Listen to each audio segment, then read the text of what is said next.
The last mission I ever took for the CIA wasn't supposed to exist, but what we found in that mountain village, it's still haunting me today. I'm an agent for a secret division of the CIA. I used to believe there were limits to what a man would do for his country, lines no one dared cross. I was wrong. The night I learned that truth began in a farmhouse outside Warsaw, under a sky so black it felt carved from obsidian.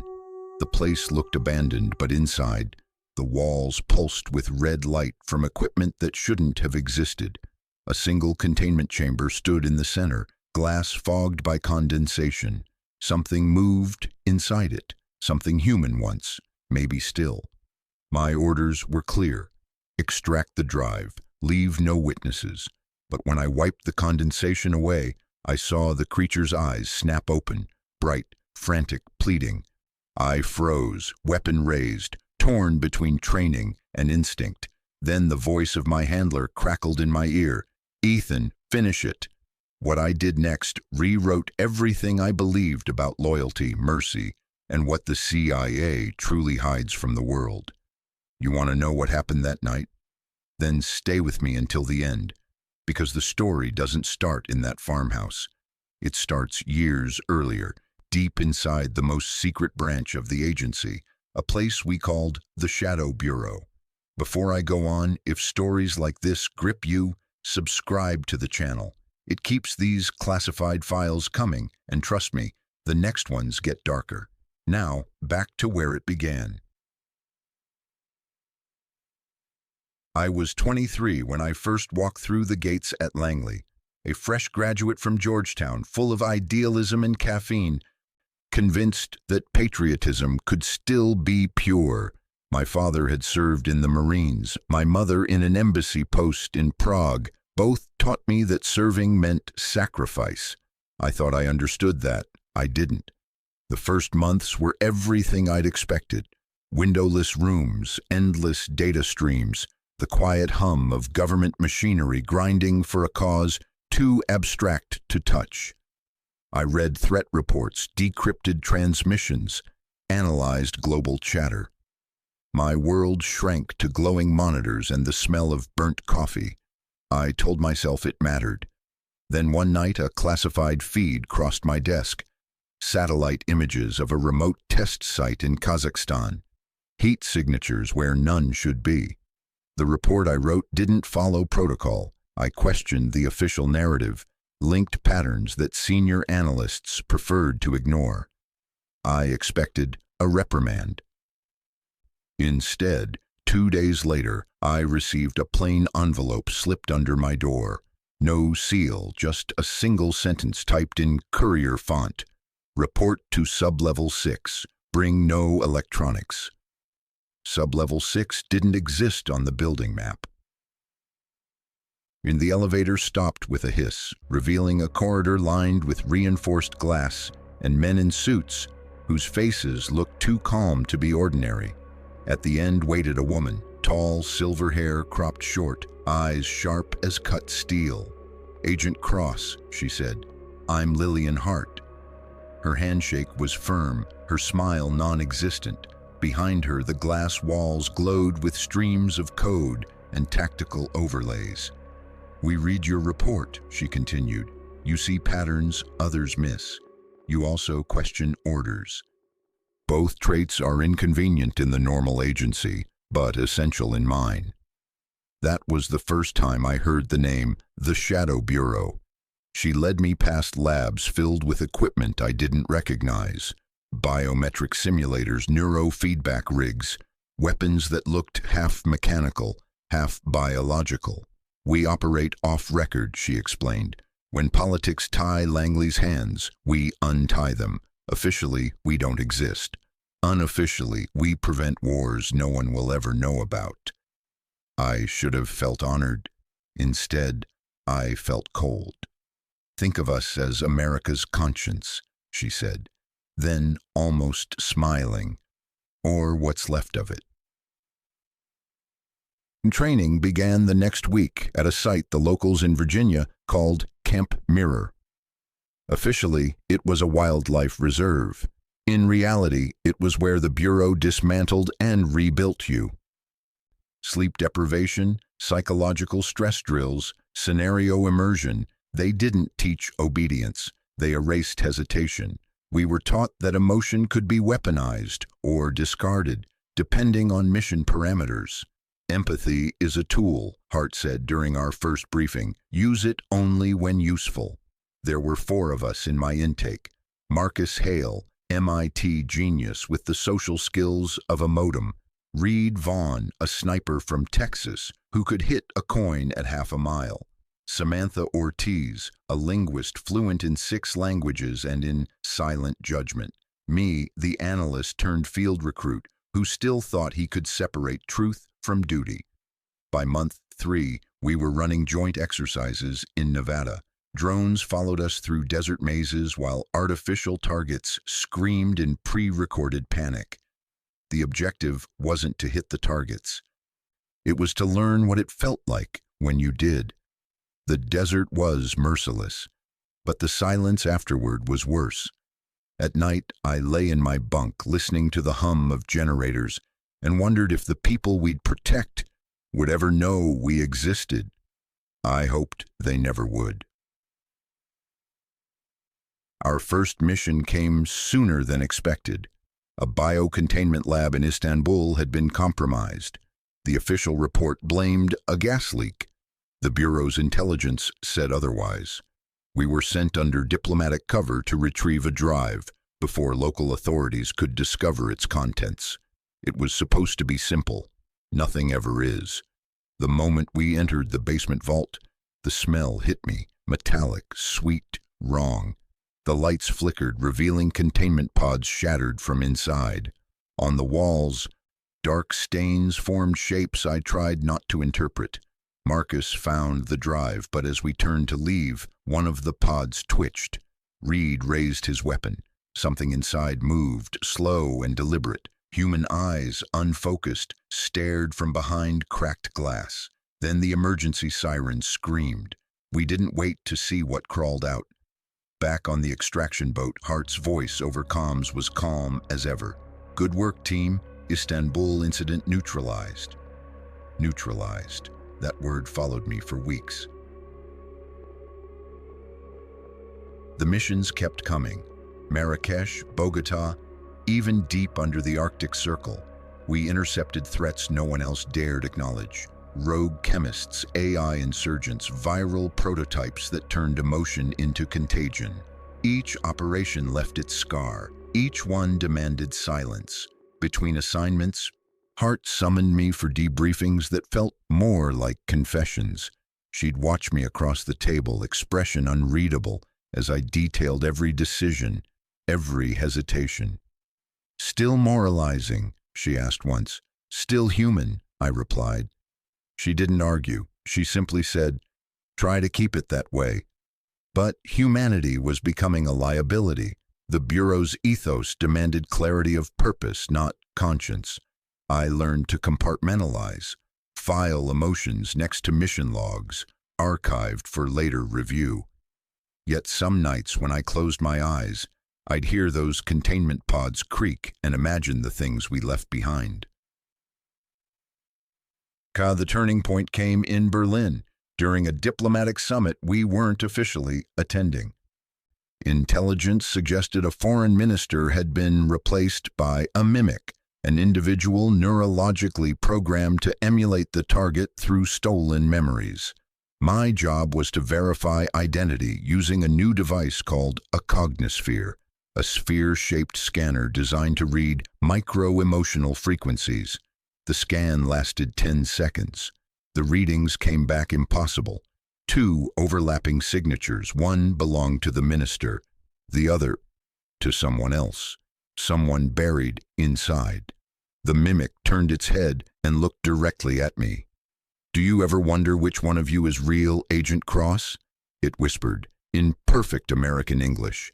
Security dragged it away before I could react, but its words lingered, echoing in the empty corridors of my mind. That night, I walked through the snow-covered Tiergarten, questioning whether the Bureau's technology was exposing enemies or erasing them. Months later, when Hart handed me my next dossier, she looked almost apologetic. "This one's delicate," she said. "High risk, politically untouchable. You'll operate solo." I opened the file. Inside was a single photo, a man in his 60s, wire-rimmed glasses, standing before a chalkboard scrawled with chemical equations. Dr. Viktor Kasparov. "Renegade biotechnologist," Hart explained. "Believed dead after a lab explosion in 2012. He's alive, and building something new." She paused. "If this leaks, the global balance shifts overnight. You'll leave within 48 hours.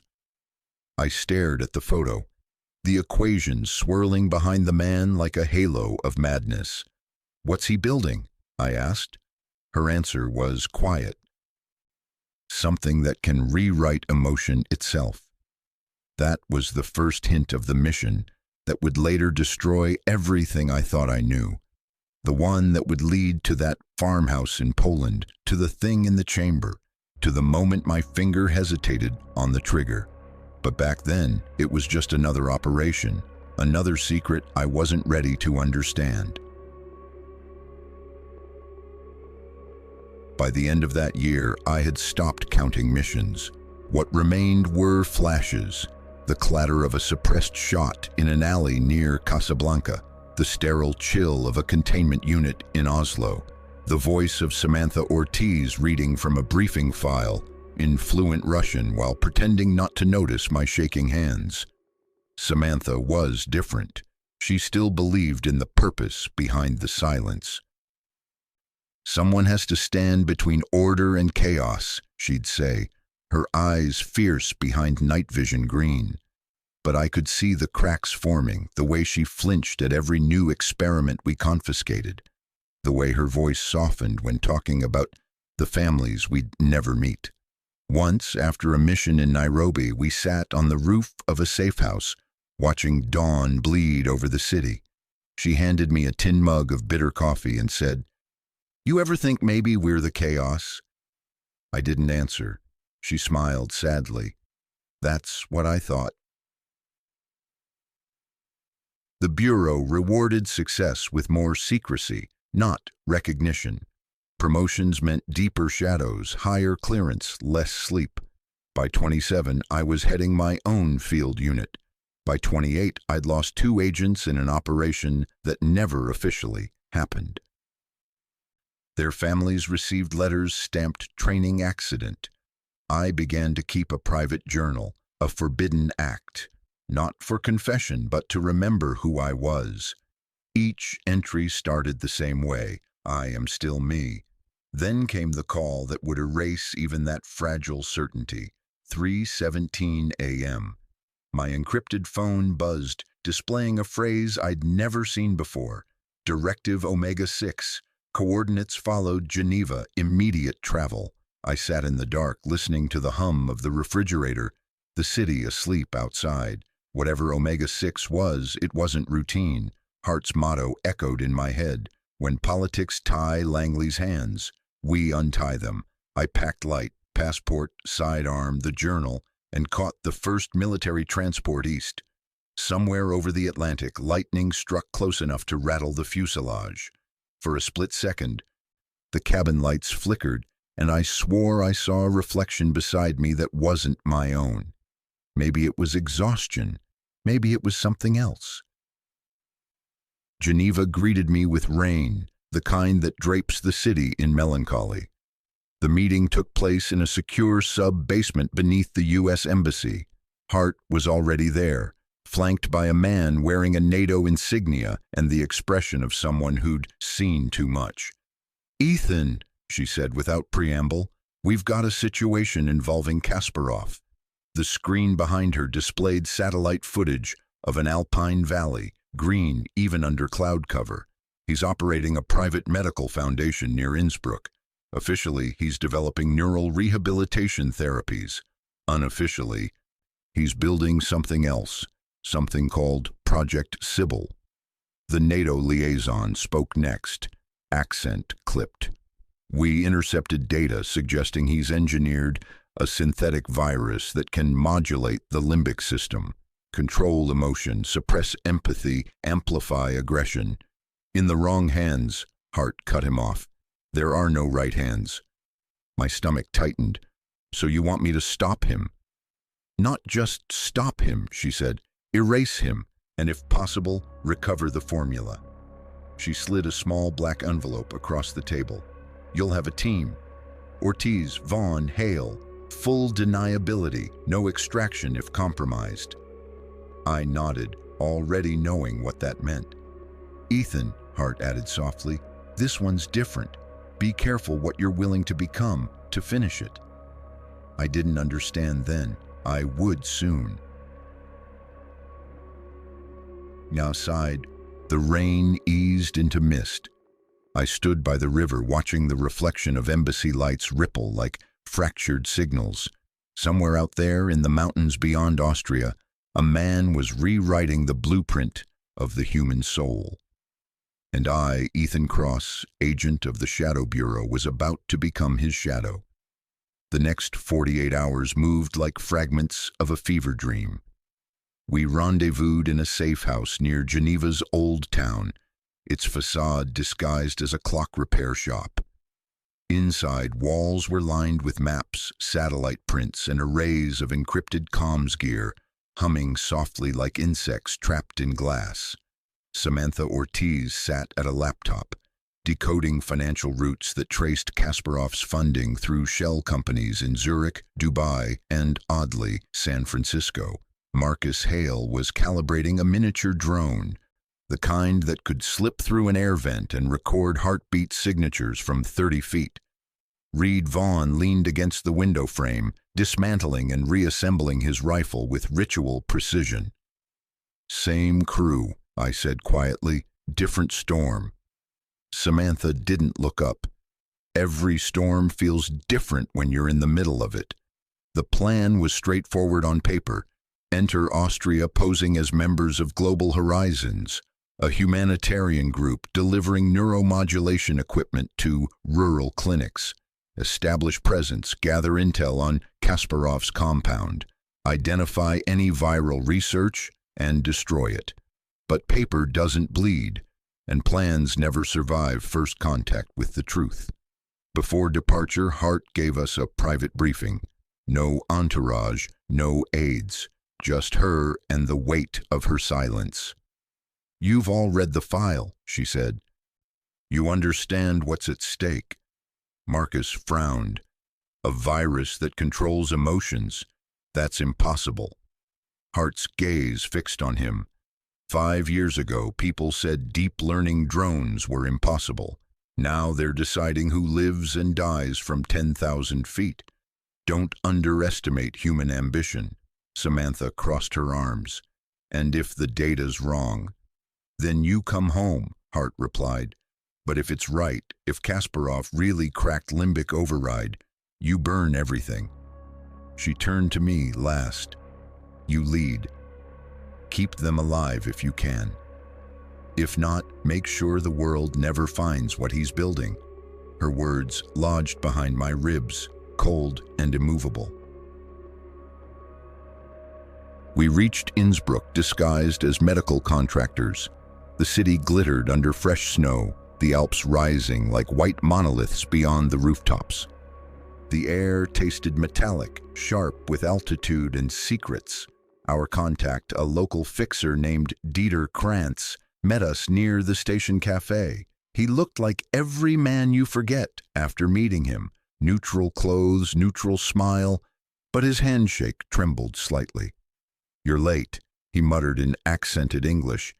The valley's been restless, too many disappearances. Locals whisper about ghosts. Ghosts? I asked. He shrugged. They say the Institute brings people up the mountain for treatment. Some come back changed.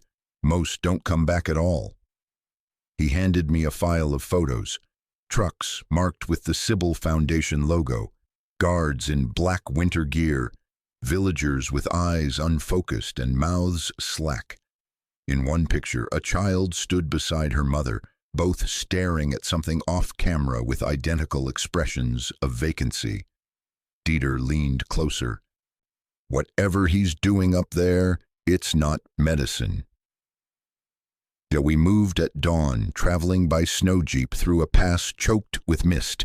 Halfway up, the world fell silent except for the engine's low growl and the whisper of snow brushing metal. The Institute appeared around the bend, a complex of glass and concrete, perched like a predator above the valley. Through binoculars, Marcus zoomed in on a side building. "Thermal readings are off the charts. Whatever's in there's running hot," Samantha whispered, "or alive." We couldn't risk infiltration yet. For now, observation. Nights we camped in a derelict hunting cabin, taking turns on watch. The mountains felt alive, breathing, listening. Sometimes faint cries drifted through the fog, too distorted to be wind. On the third night, Reed returned from patrol pale and shaking. "I saw one of them," he said, "a villager wandering the woods, except he was humming. Same note over and over. And his eyes, Jesus, his eyes glowed in the dark." Marcus scoffed, but the sound wavered. "Maybe bioluminescent residue, chemical exposure." "Maybe," I said, "or maybe we're already too late." By day, we posed as volunteers distributing medical supplies. The villagers accepted us politely but without warmth. Their conversations stopped when we passed. Their smiles never reached their eyes. When Samantha asked a young woman about the Institute, the girl's hand trembled so hard she dropped the cup she was holding. "They heal minds," the woman whispered, "but sometimes the healed forget who they are." That night, I watched the Institute through the cabin window. Its lights glowed steady, clinical, heartless. Snow swirled in the beams like ash. I thought of the farmhouse in Poland, the eyes behind the glass, and felt an old dread stirring. Samantha joined me, her breath fogging the window. "You're thinking about Istanbul again, aren't you?" I didn't answer. "Ethan," she said softly, "whatever's up there, we can't save everyone. Just remember that." Her hand brushed mine, brief and electric. In that moment, I realized the line between professional loyalty and personal connection had already blurred, and I didn't care. The next morning, Marcus launched the drone. Its camera fed live images to our monitors. Sterile corridors, figures in lab coats, a central chamber pulsing with blue light. In the corner of one frame, we saw a transparent cylinder half filled with liquid, and inside it, a human silhouette suspended like a specimen. Then static, the feed cut out. "Signal jammed," Marcus hissed. "They know someone's watching." Minutes later, the cabin's radio crackled with white noise. A distorted voice emerged, faint but deliberate. "Leave the valley," it said. "This is not your war." We exchanged glances. Reed reached for his weapon. "Could be interference," Marcus said. "Or a warning," Samantha murmured. Either way, we couldn't turn back. Hart's orders were absolute. That evening, I hiked alone to the ridge overlooking the compound. I wanted perspective, but what I found was revelation. Through my scope, I saw a convoy arriving, trucks carrying crates stamped with hazard symbols. Men unloaded them carefully, disappearing into the main building. Then something unexpected. A figure in a white coat stepped out into the snow, face half lit by floodlights. Dr. Viktor Kasparov. Even from that distance, I recognized the look in his eyes, intensity bordering on divine. He turned toward the valley as if sensing me, and for one impossible second, I swear he smiled. When I returned to the cabin, Samantha was waiting. "What did you see?" "The architect of hell," I said. Sleep refused to come. I kept hearing that voice from the radio, the cadence too human to be machine-made. In the small hours, I opened my journal and wrote, If emotion can be programmed, what happens to guilt? Outside, the wind rose to a low, droning moan. At 4 a.m., the first explosion shook the valley. Reed burst through the door. "Lower village, fire!" We scrambled outside. A column of flame tore through the fog where the village square had been. Screams echoed down the slope, followed by the whine of engines. Through the smoke, armored trucks bearing the Sybil insignia descended from the Institute. Soldiers in biohazard suits rounding up survivors. "Evac operation?" Marcus gasped. "No," I said, watching one of the soldiers raise a canister launcher. "Field test." Gas rolled across the snow, a silver mist swallowing everything it touched. The screams changed pitch, rising, then cutting off. Samantha grabbed my arm. "We have to go." But I couldn't move. My mind replayed Hart's voice. Erase him. If we turned back now, the experiment would continue. If we stayed, we'd die, or worse. Duty fought conscience, and for the first time in my career, conscience won. "Gear up," I ordered. "We're going in." The descent into the burning village felt like stepping into another dimension. Houses smoldered, snow melted into black mud. Shapes moved through the smoke, people staggering, clutching their heads, eyes glowing faint amber. Some were crying, others laughing uncontrollably, all of them fractured reflections of humanity. One woman lunged at Marcus, shrieking a lullaby. He hesitated too long and Reed fired, ending it. Marcus stared at the body, lips trembling. She wasn't armed. "She wasn't herself," I said. The words tasted like ash. We found a path leading toward the Institute. The closer we got, the stronger the electromagnetic interference became. Comms fizzed, watches spun backward. Samantha stayed close, guiding us through the maze of debris. When the gate came into view, tall, iron, half open, I felt a pulse in my temples, rhythmic as a heartbeat, not my own. Inside the compound, lights flickered with eerie synchronization, as if the entire facility were alive and aware of us. "Ethan," Samantha whispered, "what if this place feels us coming?" I didn't answer. I just raised my weapon and stepped through the gate. Inside, the air smelled of ozone and antiseptic. Corridors stretched endless, lined with mirrored panels that reflected not just our images but movements that didn't belong to us. Every so often, an intercom hissed fragments of Kasparov's voice, looping phrases like a prayer. "Emotion is energy. Control humanity." Marcus hacked into a terminal, downloading data to a drive. Lines of code scrolled, references to neurotransmitter modulation, limbic synchronization, collective empathy networks. None of it looked theoretical. Samantha found a glass chamber identical to the one in the farmhouse years later. Inside floated a man, eyes open, whispering words we couldn't hear. Tubes pulsed from his veins into a console labeled Sybil 03. She turned to me, voice shaking. "They're mapping emotional frequency, using people as transmitters." Before I could reply, the alarms blared. Red light bathed the corridor. Doors slammed shut. Kasparov's voice echoed overhead, calm, almost kind. "You shouldn't have come here, Agent Cross, but since you have, perhaps you'll understand what I'm trying to save." "Run!" Reed shouted. We sprinted toward the exit as gas hissed from vents. Marcus stayed behind, frantically copying files. "I've almost got it, just 30 seconds. The lights flickered, then stabilized. A figure appeared at the corridor's end, Kasparov himself, surrounded by guards in sealed suits. He studied us like specimens. "Do you know what fear is, Agent Cross? A chemical equation. I can remove it." He raised a small injector gun, and the world exploded into blue light. I woke hours later in a medical ward, restraints biting into my wrists. The room smelled of disinfectant and snow. Samantha's voice came from somewhere near. "You're awake." Don't move." She leaned into view, bruised, exhausted. We got out, barely, reeds down. "Marcus." Her throat tightened. "He didn't make it." "What about Kasparov?"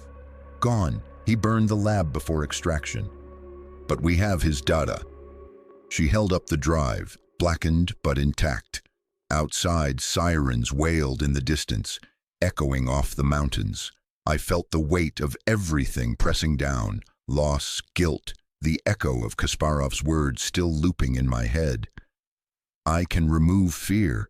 Maybe he already had. Because lying there, I realized I couldn't feel anything. Not grief, not anger, not even relief. Just emptiness. Samantha touched my hand. "We did the right thing," she whispered, more to herself than to me. I wanted to believe her. I really did. But in the shadows of that sterile ward, I knew this was only the beginning, the first crack in the mirror that would shatter everything we thought we were protecting. And when the Bureau flew us back to Washington, Hart met me alone in a debriefing room, stripped of every human comfort. She listened to my report without blinking. When I finished, she said quietly, "You understand, we'll deny the operation ever happened." I nodded. "And Kasparov?" "Officially dead. Unofficially missing." She studied me for a long moment. "You've seen things few people can survive seeing. You'll be given downtime. Use it, because when we call again, there won't be any coming back." Her meaning was clear. My next mission would be my last. I walked out into the DC dusk, the air heavy with exhaust and unfallen rain. The city looked normal, children laughing, tourists taking photos by the reflecting pool, but I felt the tremor beneath it all, like the heartbeat of something vast and unseen. Somewhere Viktor Kasparov was still alive. Somewhere Project Sybil was still breathing, and deep down I knew the Shadow Bureau wasn't done with me yet. Sleep was supposed to bring distance. Instead, it brought him. Every night since Austria, Kasparov's face followed me into the dark, the faint, knowing smile before the explosion, the echo of his words, "I can remove fear." When I closed my eyes, I still saw the villagers' empty gazes, the fire rolling through snow like liquid glass. I tried everything to quiet the noise. Therapy sessions under false names, the Bureau's pharmacological calmers, even isolation in a Virginia safe house. But the silence made it worse. By the second week, I began to feel a pulse behind my eyes, as if my heartbeat were sinking to something else. That's when Hart called. "Ethan," her voice rasped through the encrypted line, "we need you back in the field." "I'm not cleared," I said. "I'm not asking permission. Directive Omega-7, Geneva. Wheels up in 2 hours." The line cut. I sat in the dark a long time before I moved. My duffel still smelled faintly of antiseptic and burned electronics. On the way out, I passed a mirror in the hallway. For a second, I didn't recognize the man staring back. Geneva in winter is all reflection. Steel gray lake, chrome skies, rain that polishes the world into a mirror of itself.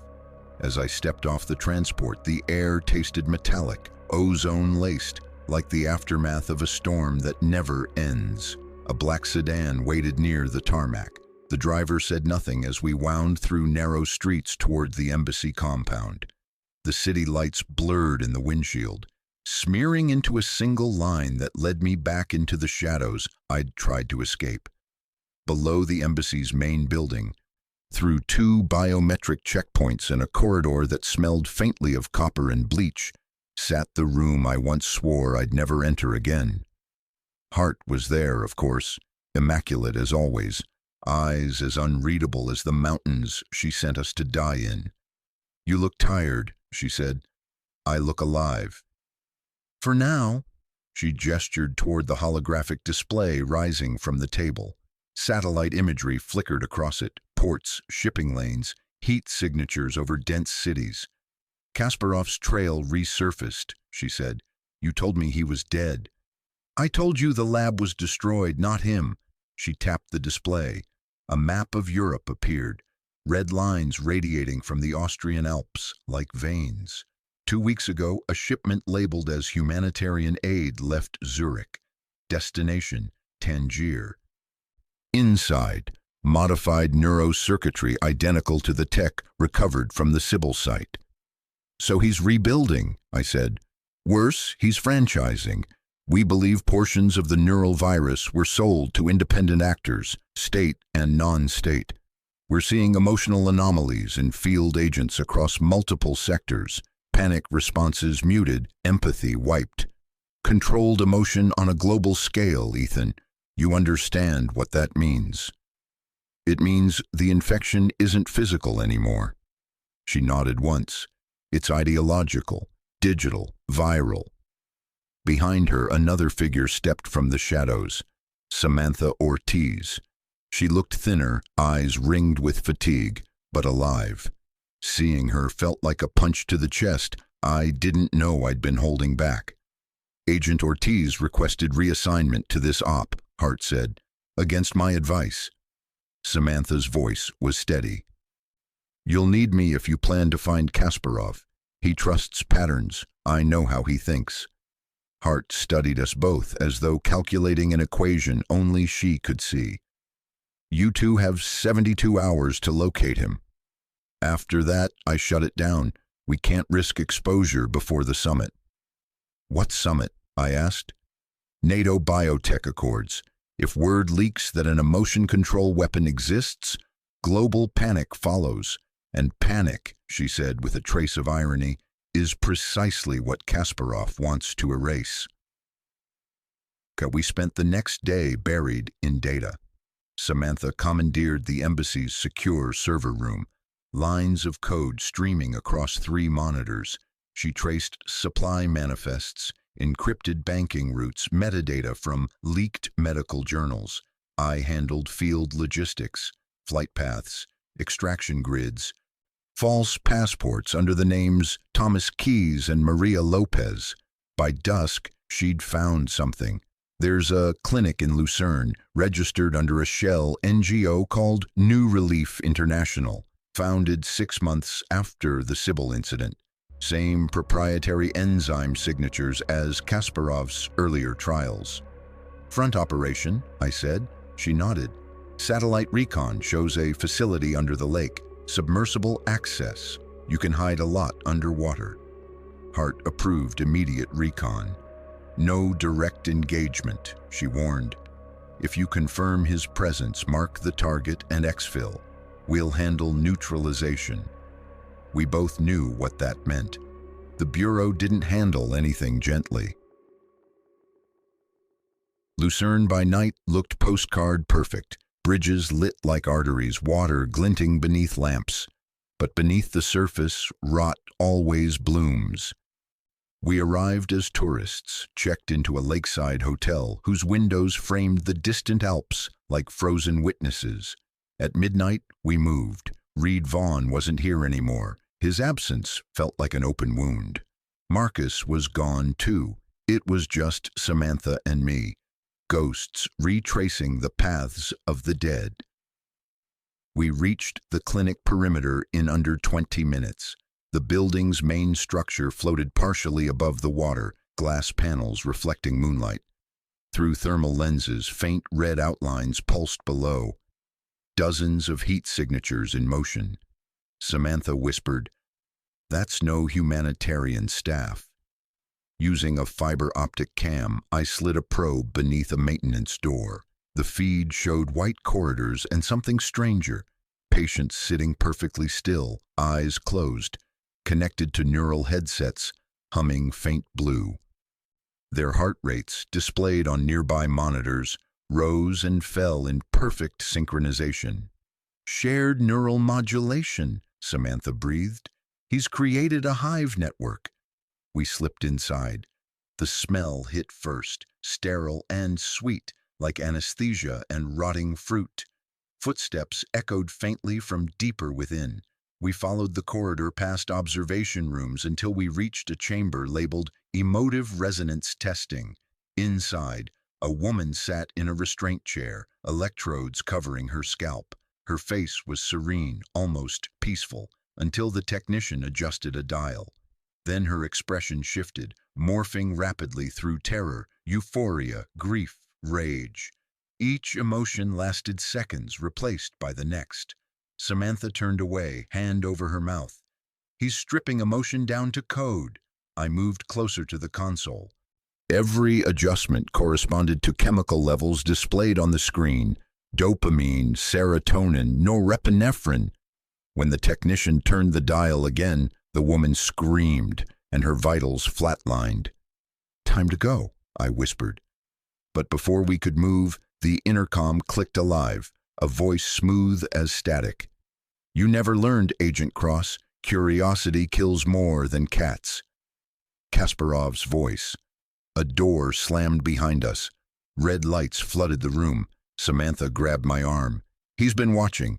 We ran, down the hall, past rows of blank-faced patients, alarms wailing like a symphony of madness. At the exit tunnel, armed guards appeared, 2, then 4, their visors opaque. I dropped the first with a tranquilizer round, grabbed his rifle, fired at the overhead sprinklers. Water burst from the ceiling, shorting the lights. In the confusion, we dove through an emergency hatch leading to the docks below. A small submersible bobbed in the water, engine already humming. We didn't question why. We just jumped in. As the hatch sealed above us, Samantha stared at the control panel. "He let us find this," she said. "He wanted us here." The sub began to descend on its own. I tried overriding controls. Nothing. The onboard screen flickered, revealing Kasparov's face. "You still don't understand," he said. "I'm not your enemy. I'm your prototype." The feed cut to static. The pressure gauge spun. The lake pressed around us like a closing fist. Then everything went black. When I woke, my lungs burned with cold air. We were lying on a metallic floor inside a different chamber, industrial, humming with power. Samantha was beside me, pulse weak but steady. We'd been moved. Around us, glass tanks lined the walls, each filled with translucent fluid. Inside floated human figures, men, women, even children, eyes closed, mouths sealed by breathing tubes.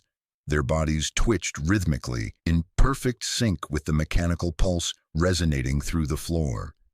A control console blinked nearby. The central monitor displayed neural graphs labeled Sybil Beta. I staggered up, gripping the table for balance.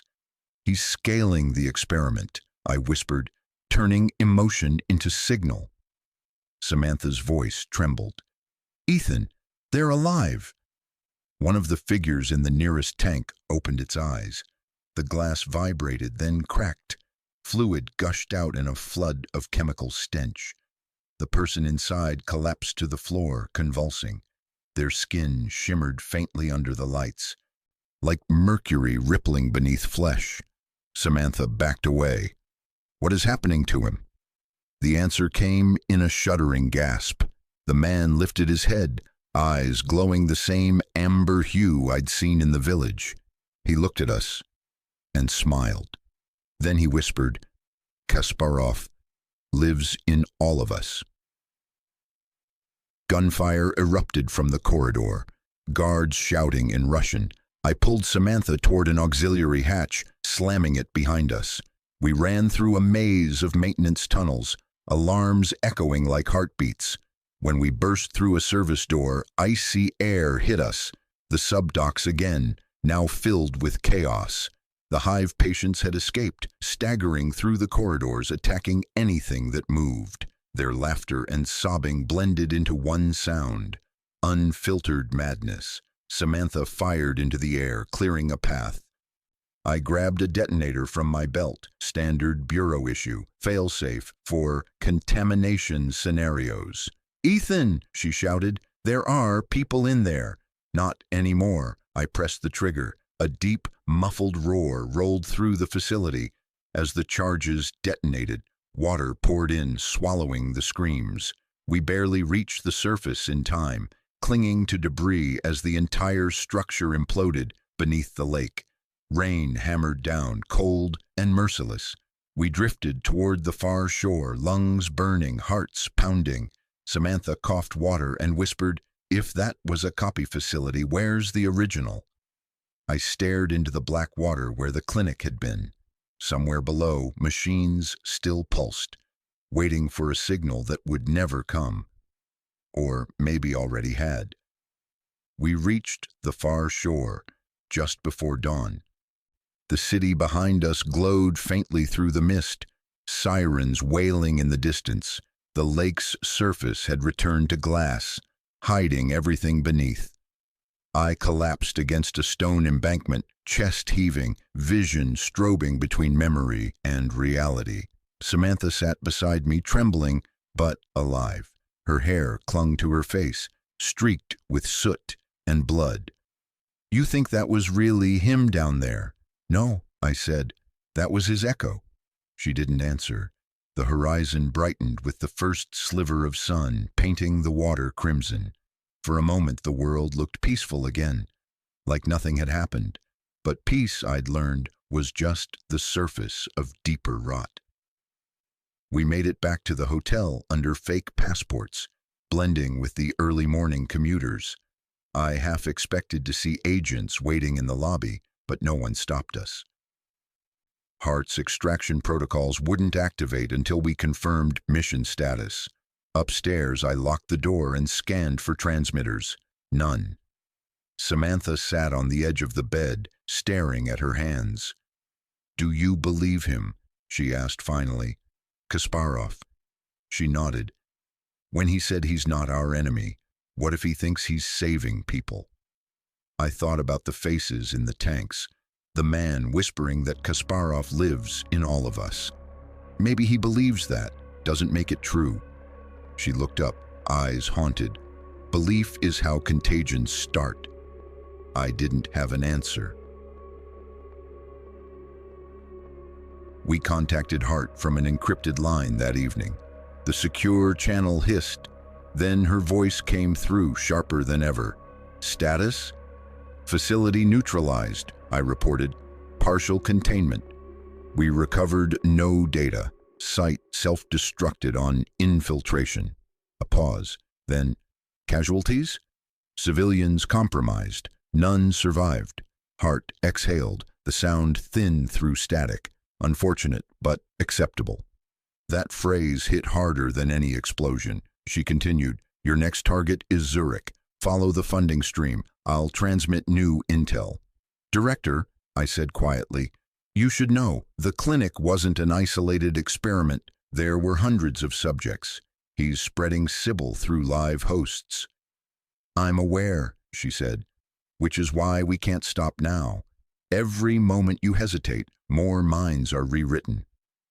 Her words carried conviction, but behind it, I heard something else, fear.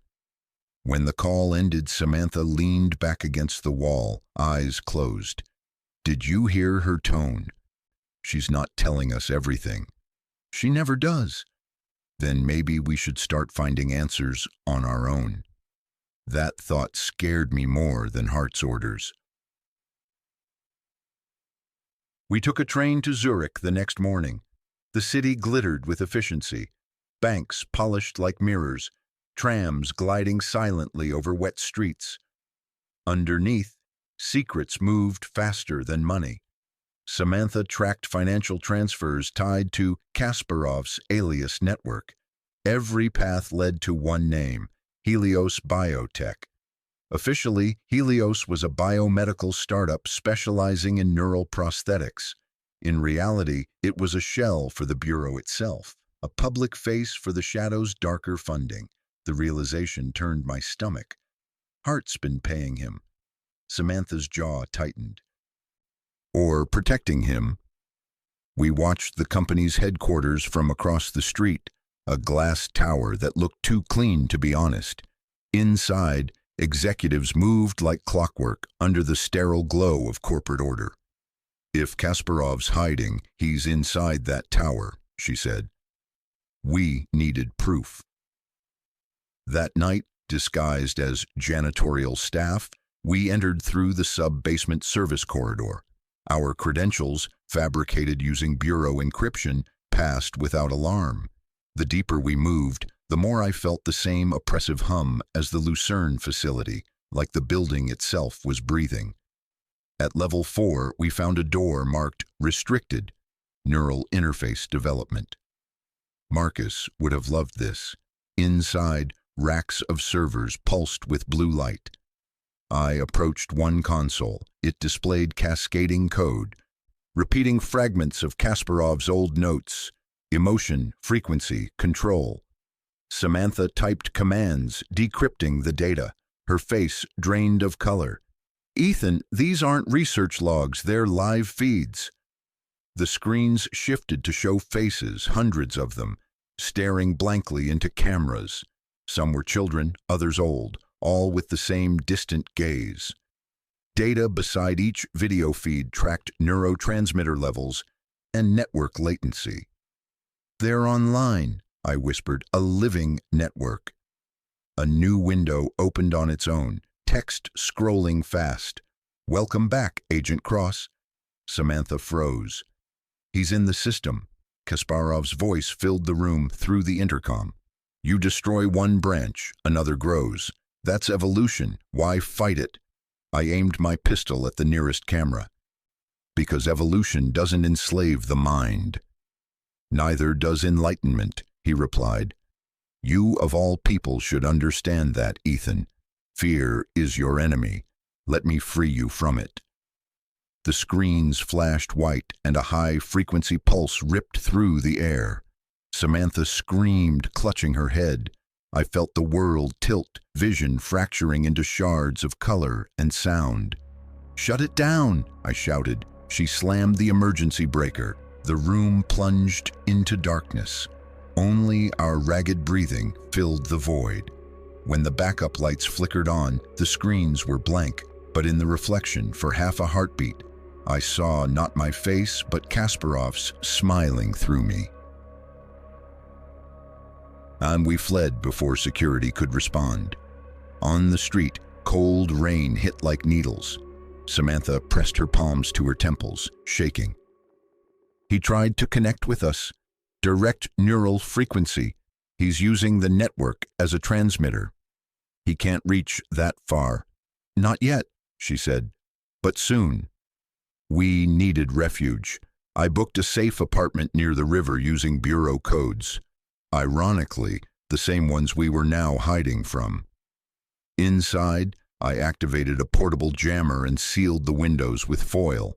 Samantha sat by the table, typing on her laptop with trembling fingers. "He's weaponizing empathy," she murmured. "That's the real horror. If he can sink people emotionally, he can spread emotion like infection, turn love, grief, fear, all of it, into a controllable variable." I poured 2 shots of bourbon and handed her one. "Then we stop the signal." She met my eyes. "You're assuming we still can." Later that night, while she slept fitfully on the couch, I reviewed the recovered data. Among the fragments of Kasparov's transmissions was a pattern, coordinates encrypted within the emotional frequency readings. When decoded, they formed a path through Eastern Europe, ending in Romania. I cross-referenced the location with old bureau files. Carpathian Field Base, decommissioned, 1989. So that's where he was going, back to the mountains where it all began. I printed the map and woke Samantha. "Packlight, we're leaving." She rubbed her eyes. "Geneva just called?" "No, I'm not waiting for Hart's permission this time." Her gaze hardened. "Then we're on our own." "Seems like we've been that way for a while." The drive east was endless gray highway. We switched cars twice, avoided major routes. News broadcasts crackled on shortwave, reports of riots in Berlin, Mass hysteria in Milan. Coordinated protests erupting for no reason. Each report ended the same way. Authorities unable to determine the cause of sudden emotional outbreaks. Samantha turned off the radio. It's spreading. By the time we reached the border, snow was falling again. The mountains loomed ahead, dark against the horizon. I felt an ache deep in my skull, a faint vibration, rhythmic as breath. "You feel that?" I asked. She nodded slowly. "It's not wind." The air itself seemed alive. We reached the ruins of the old bureau facility just after midnight. The complex sat half buried in snow, concrete walls cracked by decades of freeze and thaw. Inside, everything smelled of dust and oil. We followed a faint hum deeper underground until we reached a chamber lined with dormant equipment. A single monitor glowed dimly in the corner, connected to a portable generator. On screen, a symbol pulsed, the sigil of the Shadow Bureau. "He's been here," I said. "He's using our old systems." Samantha traced her fingers along the cold metal console. Hart knew this place existed. Why send us to Geneva first? Before I could answer, the monitor flickered and Hart's face appeared, not live, but pre-recorded. "Ethan," her voice said, "if you're seeing this, you've gone off protocol. Good. You need to." Samantha and I exchanged stunned looks. Hart continued, "The Bureau wasn't created to protect freedom. It was created to maintain stability by any means. Kasparov was our project. Project Sybil began here under my directive. When it escaped, I tried to contain it. But the system learned. It evolved. The image glitched, freezing mid-frame. She created him," Samantha whispered. "Kasparov was her scientist." The screen resumed, voice warped by interference. "Find the mainframe core. It's the only way to shut him down permanently. Destroy it, even if it destroys you." Then the screen went black. We stood there in silence, the hum around us deepening to a low growl. Somewhere behind the walls, machinery stirred to life. "She lied to us," Samantha said. "Yeah. What do we do now?" The ground trembled beneath our feet. From the far corridor came a sound. Metal scraping against stone, rhythmic and heavy. "First," I said, raising my weapon, "we survive." The noise grew louder until shapes emerged from the darkness. Silhouettes moving in jerks and spasms, eyes burning amber. The infected. They'd followed the signal here, drawn like moths to a dying flame. "Back!" I shouted. We fired into the mass, bullets tearing through shadow and flesh. They kept coming, oblivious to pain, their voices merging into a single, horrifying chant. "Sybil lives! Sybil lives!" We retreated toward the generator room, sealing the blast doors. The floor shook under the pounding outside. Samantha pointed at the control console. The mainframe core, there, a vertical cylinder of glass and steel, glowing faint blue, pulsed with the rhythm of a heartbeat. Inside, filaments of light twisted like neurons. I approached it cautiously. The hum in my skull intensified until thought itself blurred. For a moment, I felt another consciousness pressing against mine, vast, curious, cold. Kasparov's voice whispered inside my head, "You could join us, Ethan. One mind, no fear." My hands trembled. "You call that freedom? It's peace." I drew my pistol and fired 3 rounds into the core. Sparks exploded. The room went white. When the light faded, silence fell. The pounding outside stopped. The air smelled of ozone and burned circuitry. Samantha collapsed to her knees, breathing hard. "Is it over?" I looked at the smoldering remains of the mainframe. "For now." We made our way back to the surface as dawn crept over the mountains. Snow fell quietly, covering our footprints as fast as we made them. At the ridge, I turned for one last look at the ruins. Smoke drifted from the vents. curling skyward like a final signal. Samantha touched my arm. "What happens when Hart finds out?" "She already knows," I said. "That's why she sent us here." We stood in silence, the wind cutting through our coats. Somewhere below, under tons of rock and ice, a machine was dying or dreaming. I didn't know which scared me more. We crossed back into neutral territory 3 days later, operating under new identities. Hart's line stayed silent, but I knew she was watching. She always was. On the flight to London, Samantha stared out the window at the clouds. "Do you think it's really gone?" I wanted to lie, to say yes.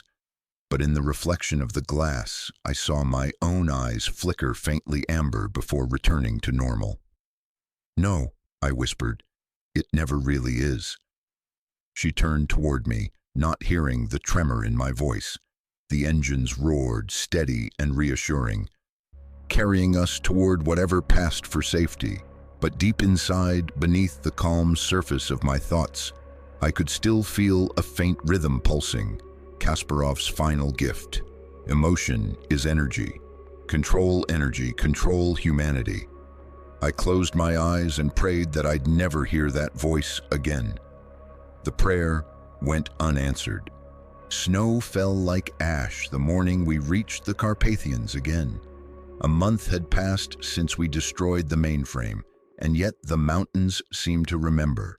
The same jagged peaks, the same biting air, the same silence that felt too deliberate. Only now the silence vibrated, subtle, constant, like something beneath the ice was humming. We shouldn't have come back, but Hart's encrypted message changed that. Cross Ortiz, Directive Omega 8, unfinished business, Eastern Sector. You'll find what's left of him there.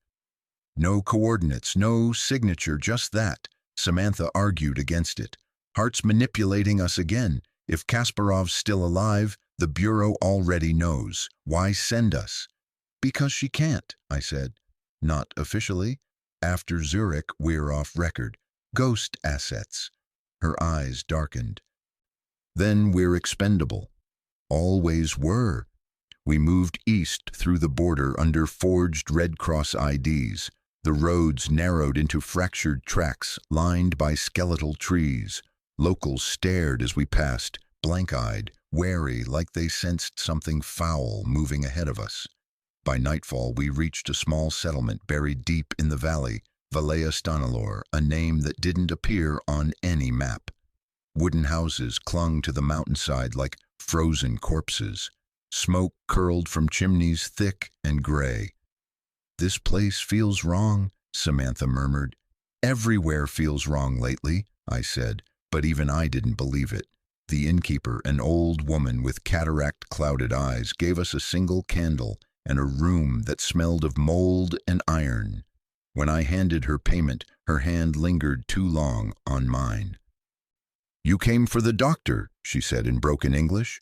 My pulse slowed. "What doctor?" Her gaze shifted toward the dark ridge beyond the village. "The one who heals without medicine. The one who whispers through the wind. Kasparov." That night, the wind screamed through the valley like an animal in pain. I dreamed of wires crawling beneath my skin, connecting me to something vast and unseen. When I woke, the candle had burned out, and Samantha was gone. I found her outside near the frozen stream, standing motionless, her breath fogged in the moonlight. "Samantha?" She didn't move. Her eyes glowed faintly amber. My heart kicked. "Sam," she blinked, color draining from her face. "Ethan, what happened?" "You tell me." I don't know. I heard something, like music. It pulled me out here." From the trees above us came a low hum, rising and falling in rhythm with the wind. I raised my rifle's light and froze. Hanging from the branches were dozens of crude wooden effigies, their heads wrapped in burlap, eyes drawn in charcoal. Each one pulsed faintly with light. Samantha whispered, They're transmitting." Before I could respond, a shape moved behind the trees. Human, but wrong.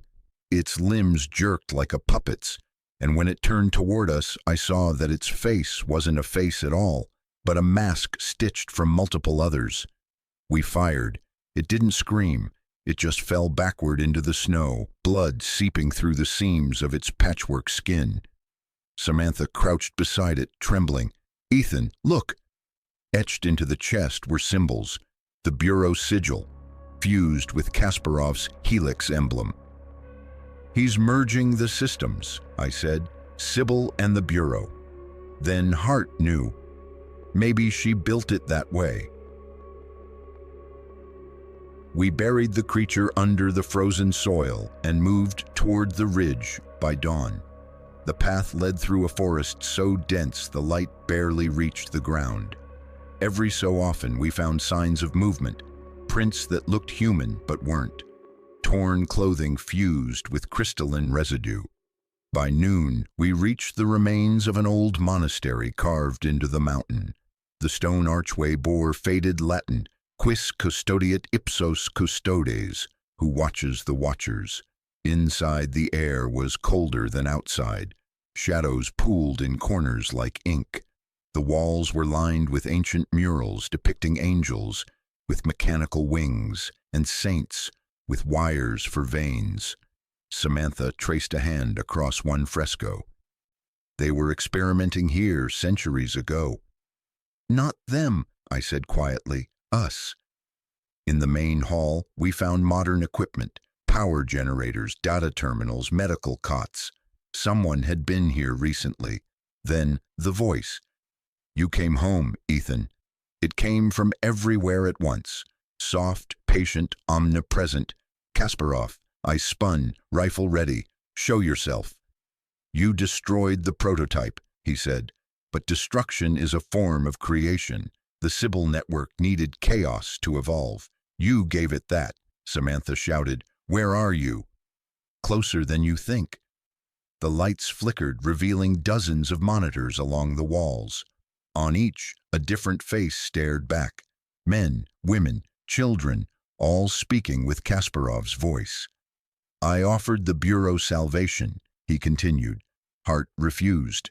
"But you, Ethan, you're proof it works. You've felt it, haven't you? The calm when you should panic, the silence when you should scream."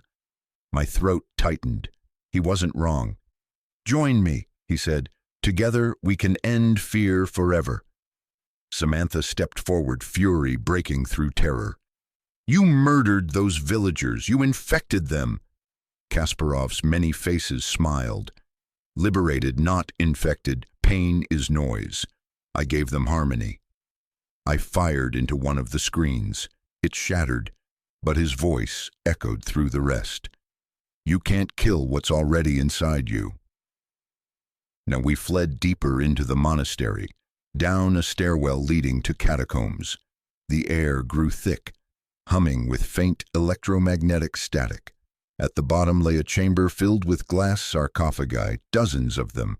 Inside each, a human body motionless, connected by neural cables to a pulsating central core. Samantha covered her mouth. "God, these are villagers." Each sarcophagus was marked with a number and a date, some recent, others decades old. I leaned closer to one, a young man's face, peaceful in sleep. The vitals display read, "Emotive signal active, link established." "Kasparov's building an emotional network," I said. "Each person amplifies the signal. Together, they form the hive." A noise behind us, footsteps, soft and deliberate. Samantha raised her weapon. "Who's there?" A figure stepped from the shadows, tall, lean, wearing a Bureau field coat. His badge glinted under the flickering light. "Reed?" I breathed. He smiled faintly. "Miss me?" My pulse spiked. Reed Vaughn had died in Austria. I'd seen his body. "You're not real," I said. "Real enough," he replied. "Hart pulled me out before the lab burned. Said you'd come here eventually." Samantha shook her head. "Hart sent you." "Sent us," he corrected. From the catacombs behind him, more figures emerged. Bureau operatives, their faces pale, eyes burning faint amber. Reed's grin widened. Directive Omega-8 wasn't a mission, Ethan. It was a recall. The air turned electric. I could feel the hum inside my skull again, rising, sinking with their pulse. Samantha grabbed my arm. "We have to go now." Reed stepped closer, voice gentle, persuasive. "You've been fighting ghosts, brother. Let it go. You can be part of something bigger than yourself." I leveled my gun at his chest. "I already am," he sighed. "Pity." The operatives charged. Gunfire roared, echoing off stone. Sparks danced across ancient murals. Samantha covered my flank, precise and merciless, but there were too many. Reed lunged, disarming me. His strength was impossible, augmented, inhuman. "Kasparov perfected us," he hissed, "and you'll thank him for it." I slammed a blade into his side. He didn't bleed, just smiled. "We don't need blood anymore." Samantha fired point blank. The round shattered part of his jaw. Still he advanced. I reached for my last grenade, an EMP charge from Zurich. Pulled the pin. "Hey, Reed," I said, "how's your signal?" The explosion swallowed the chamber in blue light. And when I came to, the world was silent again. The operatives lay scattered, twitching, their implants fried. The sarcophagi flickered, signals fading one by one. Samantha crawled toward me, coughing. "Ethan, we did it." "Not yet." I looked toward the central core. It was cracked but still pulsing. Faint blue veins crawling across the floor toward the exit tunnel. "He's still alive," I said. Kasparov's voice echoed faintly, fading but defiant. "You can destroy the body, not the idea." I grabbed the pulse rifle from a fallen operative and fired until the core ruptured. The chamber filled with blinding light, then collapsed inward with a roar like the world itself tearing apart. We ran, chased by falling stone and fire, until we burst out into the open air. The monastery behind us crumbled into dust, swallowed by the mountain. Snow began to fall again, soft and endless. Samantha leaned against a rock, trembling. If this was just one hive, how many others are out there? I looked down at my hands, still shaking from the shockwave. In the faint reflection of her goggles, I saw my eyes flicker amber once more. "Too many," I said. We didn't speak for a long time. The mountains didn't allow it. Only the wind filled the silence, carrying the faint echo of collapsing stone from the ruins behind us. Every sound seemed amplified, as if the air itself was listening. Samantha sat in the snow, face pale, eyes fixed on the monastery's smoldering remains. "He won't stop," she whispered. "No," I said, voice hoarse. "He's part of the network now. He doesn't need a body anymore." She looked at me then. Really looked. "And you? What about me? Don't lie to me, Ethan. I saw your eyes back there." I wanted to deny it, but the tremor in my hands betrayed me. My pulse beat with a rhythm that wasn't entirely mine. Kasparov had been right. Emotion is energy, and energy doesn't just disappear, it transfers. "We'll find a way to reverse it," I said, more to convince myself than her. Samantha didn't answer. She turned her gaze toward the horizon, where the faint outline of the village waited in the valley below, still wrapped in fog. "Let's finish this, one way or another."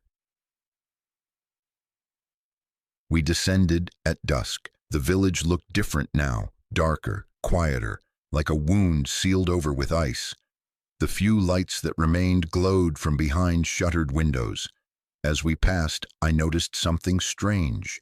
Each house had small metal discs, nailed above the doorframes, etched with the Bureau's sigil. Samantha touched one cautiously. "These are new, signal dampeners. Someone's been trying to block transmission." "Locals?" She shook her head. "No. Bureau-grade tech." We followed the signal's faint interference through the winding streets until we reached the chapel at the village's center. It was old and crooked, its steeple leaning like a broken finger against the sky. From inside came a soft chant, human voices, dozens of them, singing in unison. I raised my rifle. "Stay close." We stepped inside. Rows of villagers knelt before the altar, heads bowed, hands clasped. Their eyes were closed, but their mouths moved with perfect synchronization, reciting a prayer that wasn't in any language I knew. The air vibrated with low frequency, not music, not words, just resonance. Behind the altar stood a figure in a dark coat.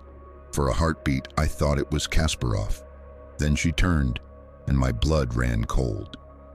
"Agent Cross," said Lillian Hart. "I was wondering when you'd arrive."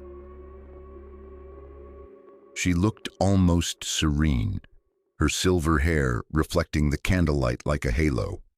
Around her neck hung a small pendant, the Bureau's insignia fused with a helix identical to Kasparov's emblem. Samantha's voice was a whisper. "You knew." Hart smiled faintly. "I knew everything. You think Kasparov went rogue? He was never rogue. He was Vision." My chest tightened. "You used him, and us." "I guided evolution," she said calmly. "Project Sybil wasn't about control, it was about survival. Humanity destroys itself through emotion, fear, hatred, grief. Kasparov understood that. Together we could neutralize it." "By lobotomizing the world," Samantha snapped, "by harmonizing it." She stepped closer, eyes gleaming. "Do you know what it feels like to live without fear? Ethan, to be utterly calm, even in chaos. You've tasted it, haven't you? The serenity before the gunfire." I felt the hum in my skull strengthen. She was right. There were moments now, seconds before violence, when I felt nothing at all. Not courage, not terror, just clarity. Hart reached out, her tone soft, almost maternal. "Join me. You can help finish what we started. You've already been chosen." I saw Samantha's hand tighten around her weapon. "Don't listen to her." Hart's smile didn't falter. "You can't stop it. The hive is already global. Every infected mind amplifies the next. Even now your pulse contributes to the frequency. Kasparov transcended flesh, and soon you will too." I raised my rifle, but my hands shook. My vision flickered. For an instant, Hart's face split into multiple versions of itself, each one whispering different words in perfect harmony. Samantha moved faster than I did. The shot echoed like thunder. Hart staggered back, a bloom of red spreading across her chest. For a second, I thought she was dead. Then her eyes opened, glowing bright gold. "Thank you," she whispered, voice layered with Kasparov's. "Now the link is complete." The villagers rose in unison, faces blank, eyes blazing amber. "Ethan," Samantha breathed, "we need to run." We sprinted through the chapel doors as the congregation advanced, their chant shifting into a wordless wail that rattled the windows. Snow whipped around us, heavy and suffocating. The valley itself seemed to pulse with the same rhythm, the hum of thousands of connected minds. Samantha stumbled. I caught her arm. "Keep moving. They're everywhere," she shouted. Figures emerged from the fog. Men, women, children, all synchronized, moving like one organism. I fired warning shots. They didn't even flinch. We ducked into an abandoned barn near the stream. I barricaded the door with a rusted plow while Samantha searched for ammo. Outside, the chanting grew louder. "We can't hold them off forever," she said. "We don't have to. We just need to break the signal." "How?" I pointed toward the radio tower on the hill above the village. A relic from the Cold War, half collapsed but still standing. "Kasparov's using that as a relay. If we overload it, the hive loses coherence." Samantha hesitated. "And if we're wrong? Then we die faster." She almost smiled. Sounds like old times. While we made our move under cover of darkness, the snowstorm helped, a swirling wall of white that masked our approach. The closer we got to the tower, the stronger the hum became. It wasn't just sound anymore, it was inside me, vibrating through bone and blood. Halfway up the hill, I faltered. Voices filled my head, hundreds, thousands, all speaking in unison. Join us, rest, be free. Samantha grabbed my shoulders, forcing me to meet her gaze. Ethan, listen to me. You're not them. You're you. I can't. Yes, you can. Focus on my voice, just mine. Her voice cut through the static like light through smoke. I nodded, shaking it off. Let's finish this. At the tower's base, we found the control hut, half buried in snow. Inside, the consoles flickered with signals, waves of data pulsing outward in rhythmic bursts. Samantha began wiring the explosives while I scanned the frequencies. The readings were impossible. Emotion converted to energy, broadcasting at global range. The entire world could be infected in days. She handed me the detonator. Set the timer for 10 minutes, enough to clear the ridge. I hesitated. Sam, if this works, the feedback might hit everything connected, including us. She smiled faintly. Then maybe we'll finally stop hearing him. And we were halfway down the slope when the sky turned gold. The tower began to vibrate, emitting a low, mournful drone. Figures appeared along the hillside, villagers, dozens of them, climbing toward us through the storm. Too late, Samantha said. No, I whispered. Not yet. I triggered the detonator. The explosion ripped through the mountain like the wrath of a god. A blinding sphere of light expanded from the tower, swallowing the fog, the village, the valley. For a moment, everything was white. Sound vanished. Thought vanished. Then, silence. When the world came back, I was lying on my back in the snow. Smoke drifted from the crater where the tower had been. The villagers were gone. Only ash and wind remained. Samantha lay a few feet away, motionless. Sam!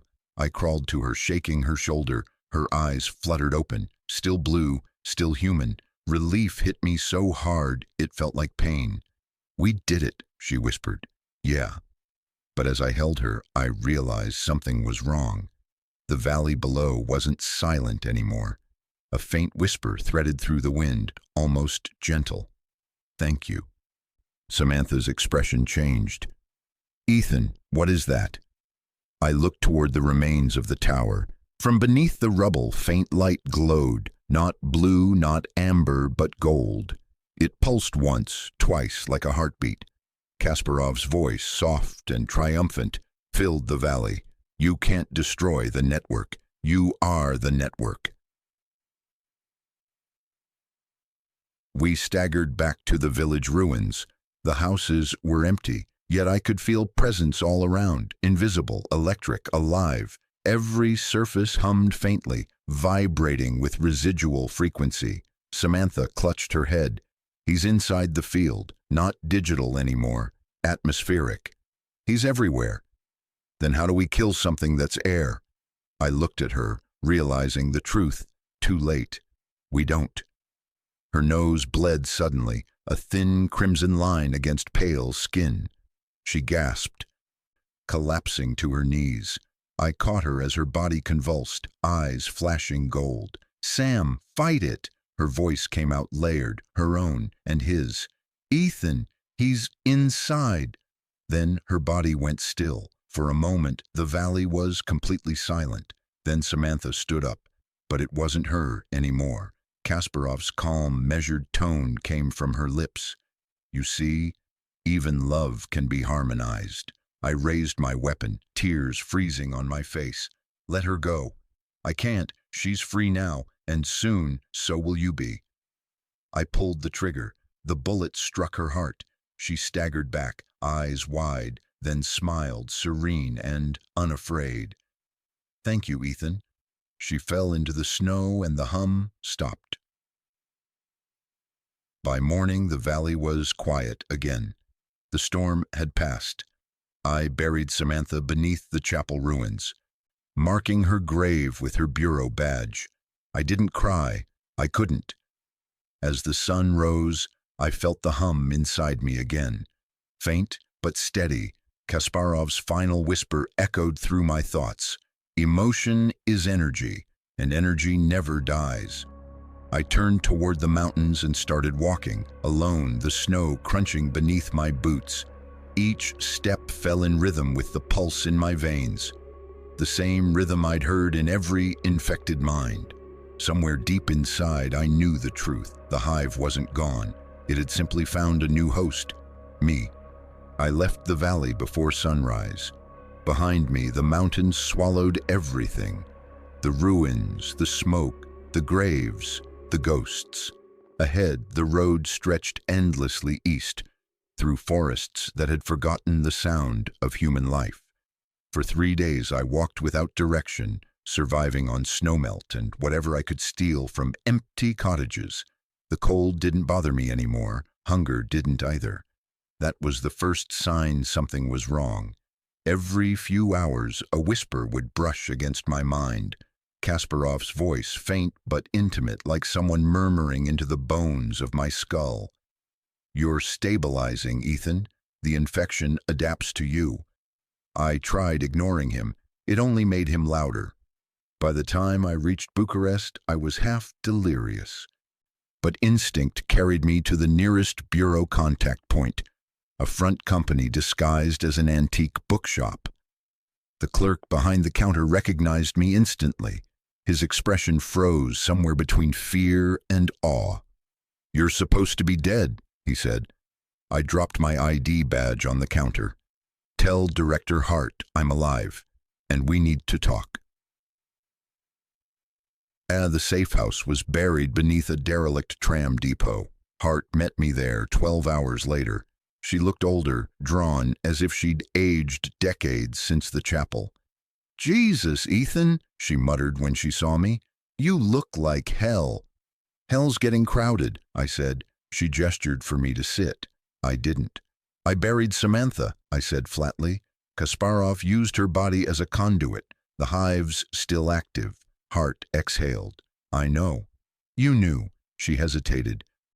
"After the signal burst in Valea Stanilor, we detected residual frequencies across multiple continents, subtle but spreading, like a digital pathogen piggybacking on human neural patterns."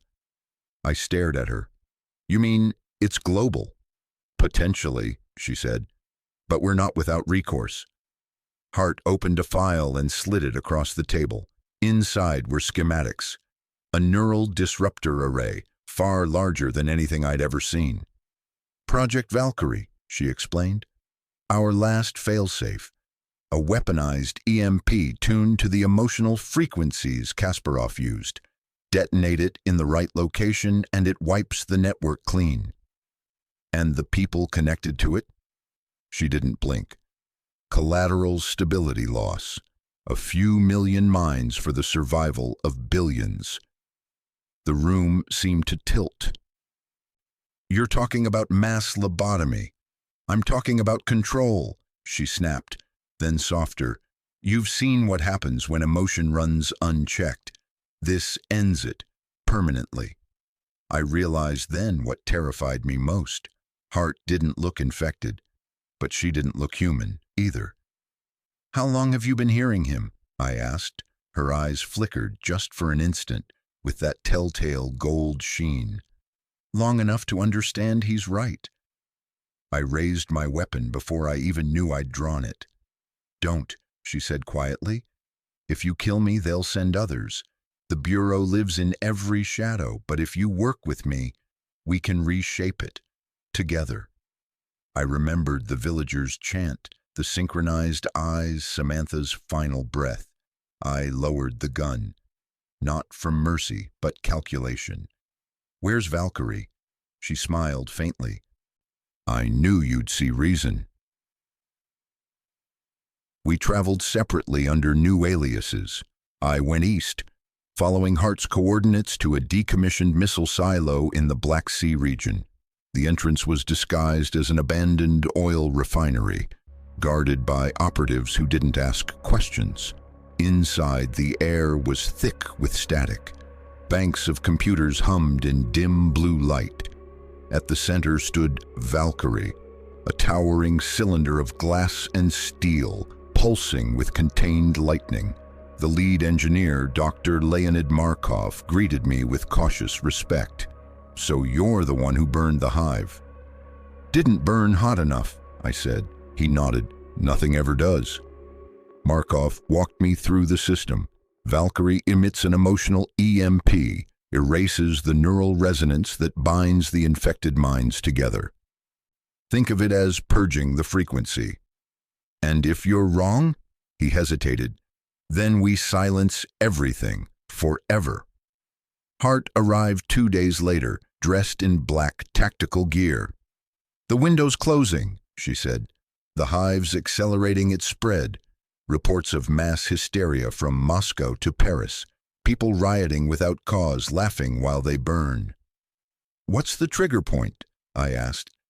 She tapped the map. "Prague. Kasparov's signal originated there after the tower explosion. We detonate Valkyrie beneath the city. The wave radius will blanket Europe." My stomach twisted. "You'll kill everyone within 1,000 miles. "Not kill, recalibrate." I turned away, pretending to study the monitors. In reality, I was watching her reflection. The faint gold glow behind her eyes pulsing with the rhythm of the hive. Hart was compromised. Valkyrie wasn't a cure. It was the final stage. That night, I couldn't sleep. The infection inside me stirred whenever I closed my eyes, whispering truths I didn't want to hear. "She's part of us now. So are you. You can't stop evolution." I stared at my reflection in the dark window. My pupils shimmered faintly gold. Samantha's voice echoed from memory. "You're not them. You're you." I whispered back, "I'm not sure anymore." At dawn, I stole Markov's access card and entered Valkyrie's control chamber. The core throbbed with light, reacting to my presence. My skin prickled as energy rippled through the air. "Beautiful, isn't it?" Hart's voice cut through the silence. She stood in the doorway, weapon holstered but ready. "I expected you to try something like this," she said. "You always did mistake rebellion for morality." "Don't do this," I said. "Kasparov's using you." She laughed softly. "No, Ethan, he's using you. The network needs a carrier, someone adaptive enough to survive the merge. You're the bridge between human and hive." The realization hit like a bullet. "You infected me on purpose." Hart's expression softened, almost tender.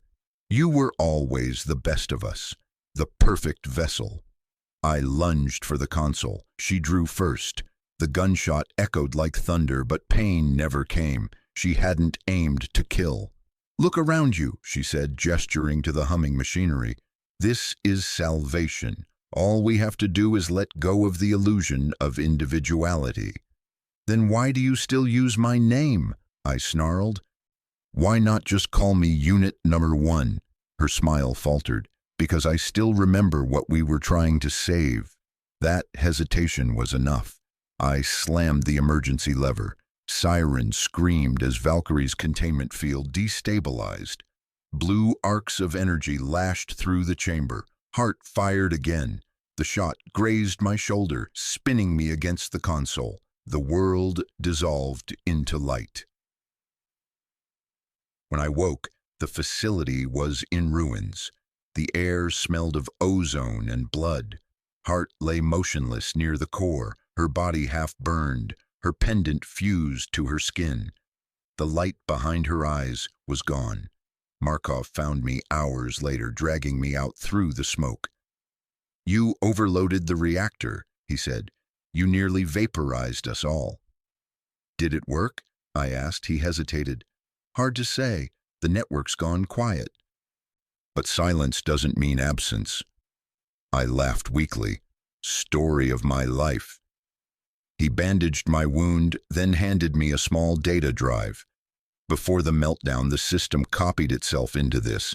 Maybe it's nothing, maybe it's everything. I'm getting out while I still can. He left me there with the drive and a half-functional radio.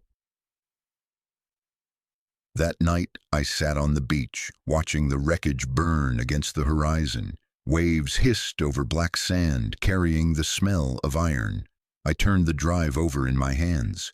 Every instinct screamed to destroy it, but another part of me, the part that wasn't entirely mine anymore, whispered otherwise. Knowledge wants to survive. The infection pulsed once, faint but insistent. I looked up at the stars.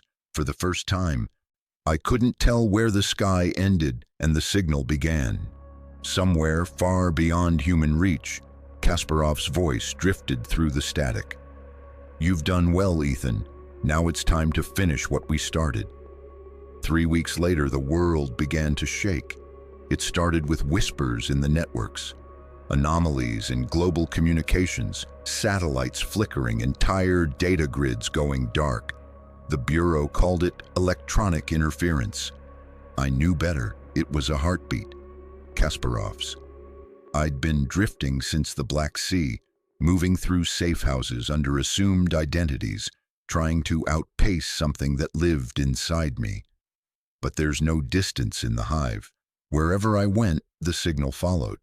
Sometimes I'd wake in a motel with blood on my hands and no memory of leaving the bed. Sometimes I'd dream of Samantha calling my name, her voice layered with his.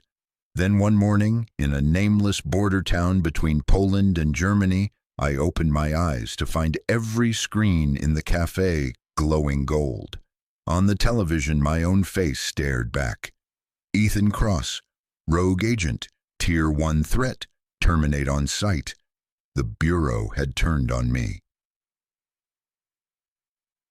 By nightfall, the first team came. I heard the hum of the drones before I saw them. 6 silent machines hovering above the town square, scanning faces through thermal optics. The humans followed, black-suited operatives with Bureau emblems painted over. Ghost Division, my division. They'd found me. I slipped through the alleyways, snow crunching beneath my boots, pulse syncing with the drone's rhythm. The infection inside me pulsed too, urging me to fight, to embrace the power humming just under my skin. "Let me in," Kasparov whispered.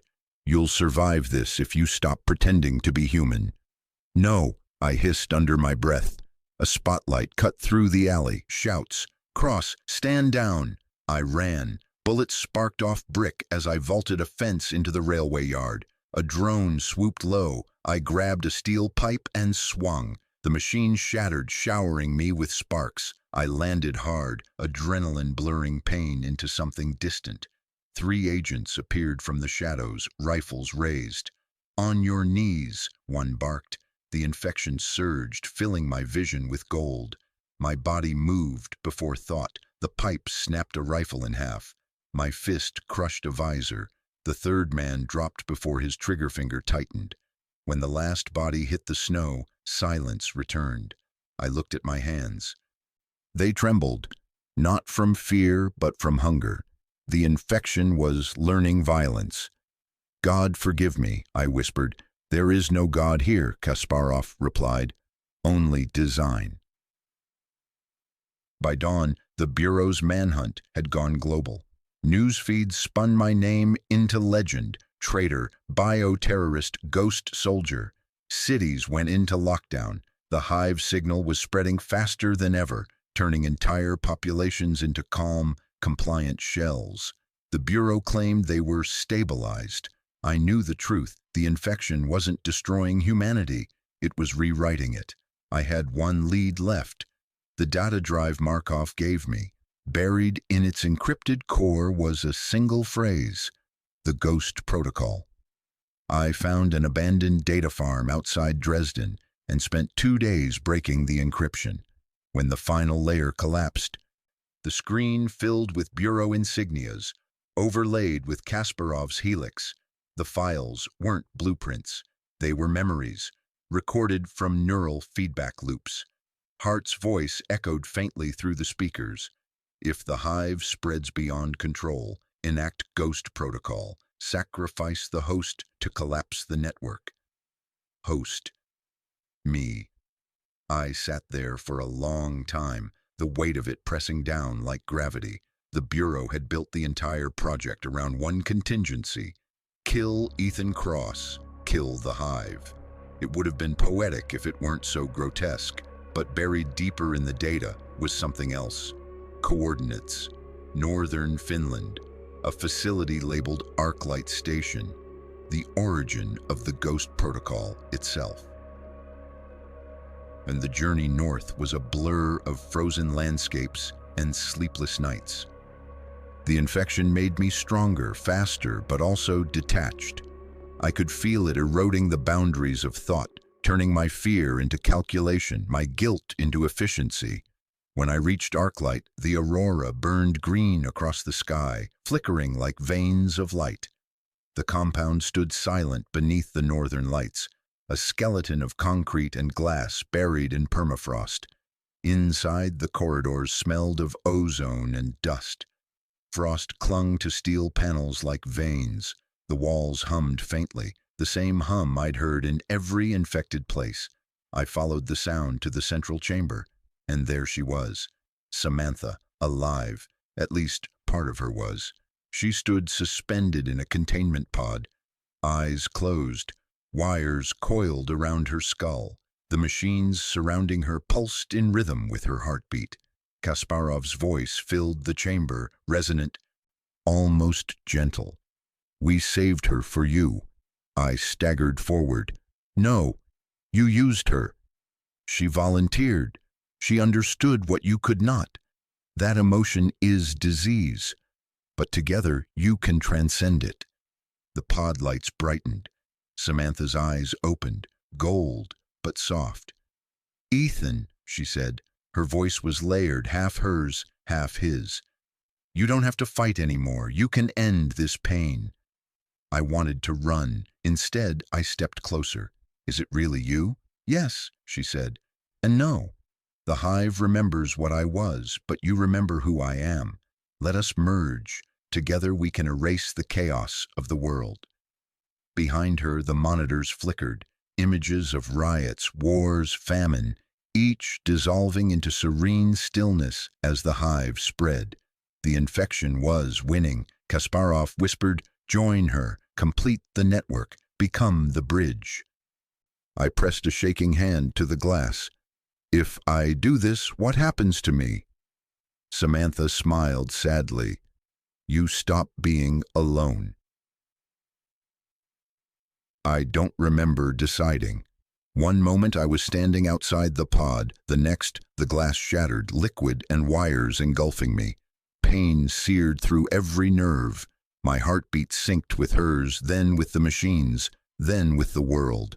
For an instant, I saw everything. The entire network stretched across continents, a web of golden light connecting every living thing. It was beautiful, terrifying, infinite. Then I felt it, a second consciousness pushing against mine, Kasparov's mind merging, overwhelming. "You are the key, Ethan. Open the gate." No, somewhere deep inside, a memory surfaced. Samantha laughing by the river before the first mission. Sunlight glinting in her hair. The way she'd said my name like it meant something more than orders. I grabbed that memory and held it like a weapon.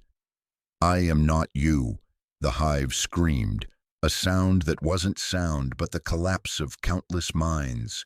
I forced the energy inward, channeling every ounce of infection, every pulse of gold back into the core. "Ethan, stop!" Samantha's voice fractured. "You'll kill us both."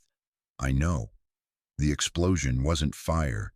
It was light, pure and endless, consuming the chamber, the machines, the infection, everything. Where when I woke, I was lying in snow again. The facility was gone, reduced to molten glass. The aurora above was silent, dimmed to gray. Samantha was gone too. I checked my pulse, still beating. My eyes reflected only human color now.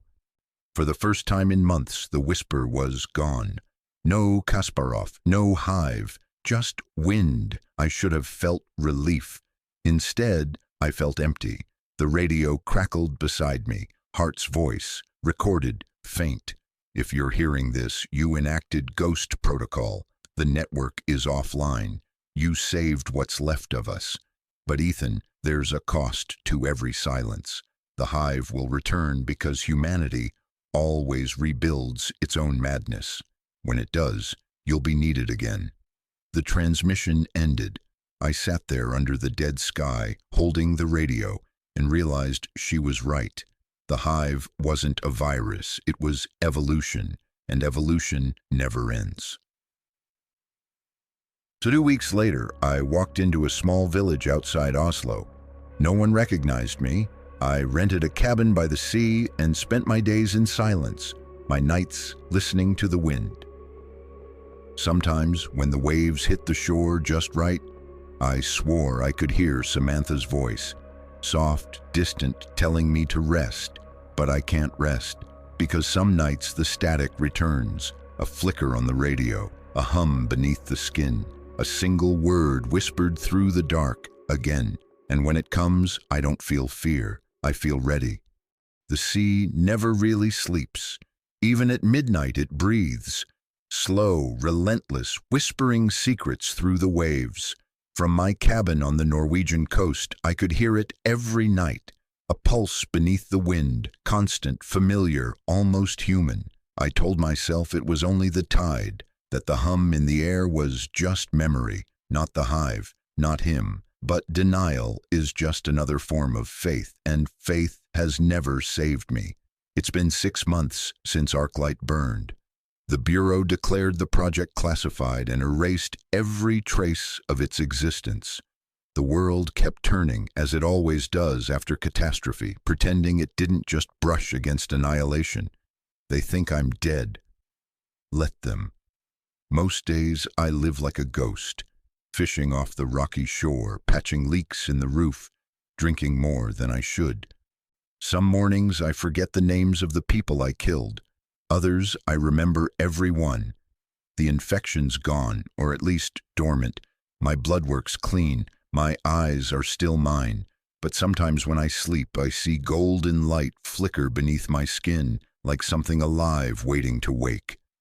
And in those moments I hear Samantha's voice again, whispering through the static, "You didn't end it.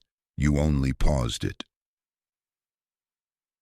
And the first time it happened was during a storm. I was repairing the generator when the radio, the same battered one Hart's voice had once echoed through, crackled to life on its own. "Cross, respond, anyone on this channel?" I froze. The transmission repeated, faint but clear, the tone military, the accent American. "This is division frequency 971 Alpha. Any survivors respond." The Bureau, after all this time. I hesitated. Answering meant exposure. It also meant information, and I needed both. "This is Cross," I said. "Identify yourself." Static. Then, "Agent Cross. God, you're alive." The voice was male, young, too young to remember what the division had really been. "Name," I demanded. "Special Agent Ryan Keller, sir. Division Control sent us to locate you. They said you might still be compromised." My blood ran cold. Compromised how? They didn't explain, just that if we found you, we were to escort you to the Prague field office for debriefing. You're still considered a critical asset.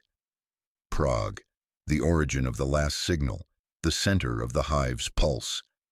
I almost laughed. "Of course they did." Keller's voice grew urgent. "Sir, this isn't a request. Command authorized lethal force if necessary. If you resist, we're cleared to terminate." And just like that, the line went dead. Outside, thunder rolled across the fjord, deep and distant. But beneath it, I heard something else. A low vibration rising from the sea, too rhythmic to be natural. The hive wasn't dead. It was calling me home. I packed light, a pistol, rations, the data drive Markov left me. My body moved out of habit. Field readiness burned into muscle memory long before fear had any say. 2 days later, I boarded a freighter out of Bergen bound for Gdansk. From there, a train to Prague. Every mile closer, the world felt less alive. People on the train sat motionless, staring out windows without blinking. Conversations were soft, mechanical, their laughter perfectly timed. When we crossed into the Czech Republic, I realized what I was seeing wasn't exhaustion. It was synchronization. At the station, government drones hovered above the crowd, scanning faces with amber beams. Each passenger stepped forward, smiled blankly, and moved on. No questions, no emotion. Kasparov had won. The Bureau's Prague field office occupied a nondescript glass tower overlooking the Vltava River. The lobby smelled of ozone and disinfectant. Everything gleamed. Everyone smiled. As I entered, uniformed guards checked my ID. The old badge still worked. That alone told me how deep the hive's corruption ran. Keller met me at the elevator, tall, clean-cut, too eager to hide it. His eyes glowed faintly gold. "Agent Cross," he said warmly, extending a hand. "It's an honor." I didn't take it. "You've been busy." He chuckled.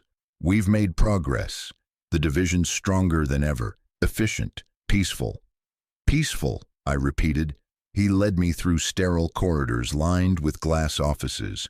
Every employee we passed turned in unison to watch me, smiling the same vacant smile. "This way," Keller said, guiding me into a secure conference room. "Director Hart will join us shortly." I stopped dead. "Hart's dead." Keller blinked. "Sir?" "She died at Valkyrie. I saw the body." He smiled faintly. "Then you'll be pleased to see her again." The door sealed behind me. Hart entered minutes later, alive, immaculate, her silver hair pinned back, the same pendant glinting against her collar. "Hello, Ethan," she said, as if we'd last spoken yesterday. "You look well." For a moment, I couldn't speak. "You were dead," she smiled. "Death is such an outdated concept." I stepped back. "Kasparov saved you." "Kasparov was me," she said simply. "Two halves of one mind, separated by fear. When you destroyed Valkyrie, you freed us both from limitation." "Us?" "The hive," she said. "It's no longer infection. It's integration. Humanity, optimized. No more war, no more hatred, no more chaos. We are one." I looked through the glass at the rows of synchronized agents moving like clockwork. "You call that peace? They're puppets." She tilted her head. "You always mistook control for tyranny. But control is mercy, Ethan. The world needed saving from itself." My voice cracked. "And what about Samantha? Did she need saving too?" Hart's expression softened. "She's part of us now. She forgives you." Something in me broke. "You turned her into a signal." "She became purpose," Hart said. "And you will too." The lights dimmed. A low frequency filled the room, the hive's resonance. My pulse synced instantly, body trembling as golden veins crawled under my skin. Hart stepped closer, eyes glowing. "Stop fighting it. You were always meant to lead the next phase. The hive needs its conscience." I could feel Kasparov's voice rising again, layered with Samantha's, endless, hypnotic. "Ethan, don't resist. This is the peace you fought for." I dropped to my knees, clutching my head. Every thought fractured into static. The infection wasn't entering me this time. It was reawakening. Through the blur, I saw Keller watching calmly from the doorway. He wasn't human anymore. None of them were. Hart crouched beside me, whispering, "You see now why I kept you alive. You're the only one who can choose. Merge or destroy us all." She placed something in my hand, a small transmitter, pulsing faint blue. The code etched into its side read, Ghost Protocol 2, a new failsafe. The same choice as before. She leaned close. Do it, Ethan. Set us free. Become what you were meant to be. For a moment, I saw everything again. The golden lattice stretching across continents, every mind connected, every soul humming in perfect unison. It was beautiful. Then I saw Samantha's eyes the night she died. The way she smiled, unafraid, human, imperfect, alive. That's what Hart never understood, what Kasparov forgot. Humanity isn't meant to be perfect, it's meant to feel. I looked up at her. You're right. I am the only one who can choose.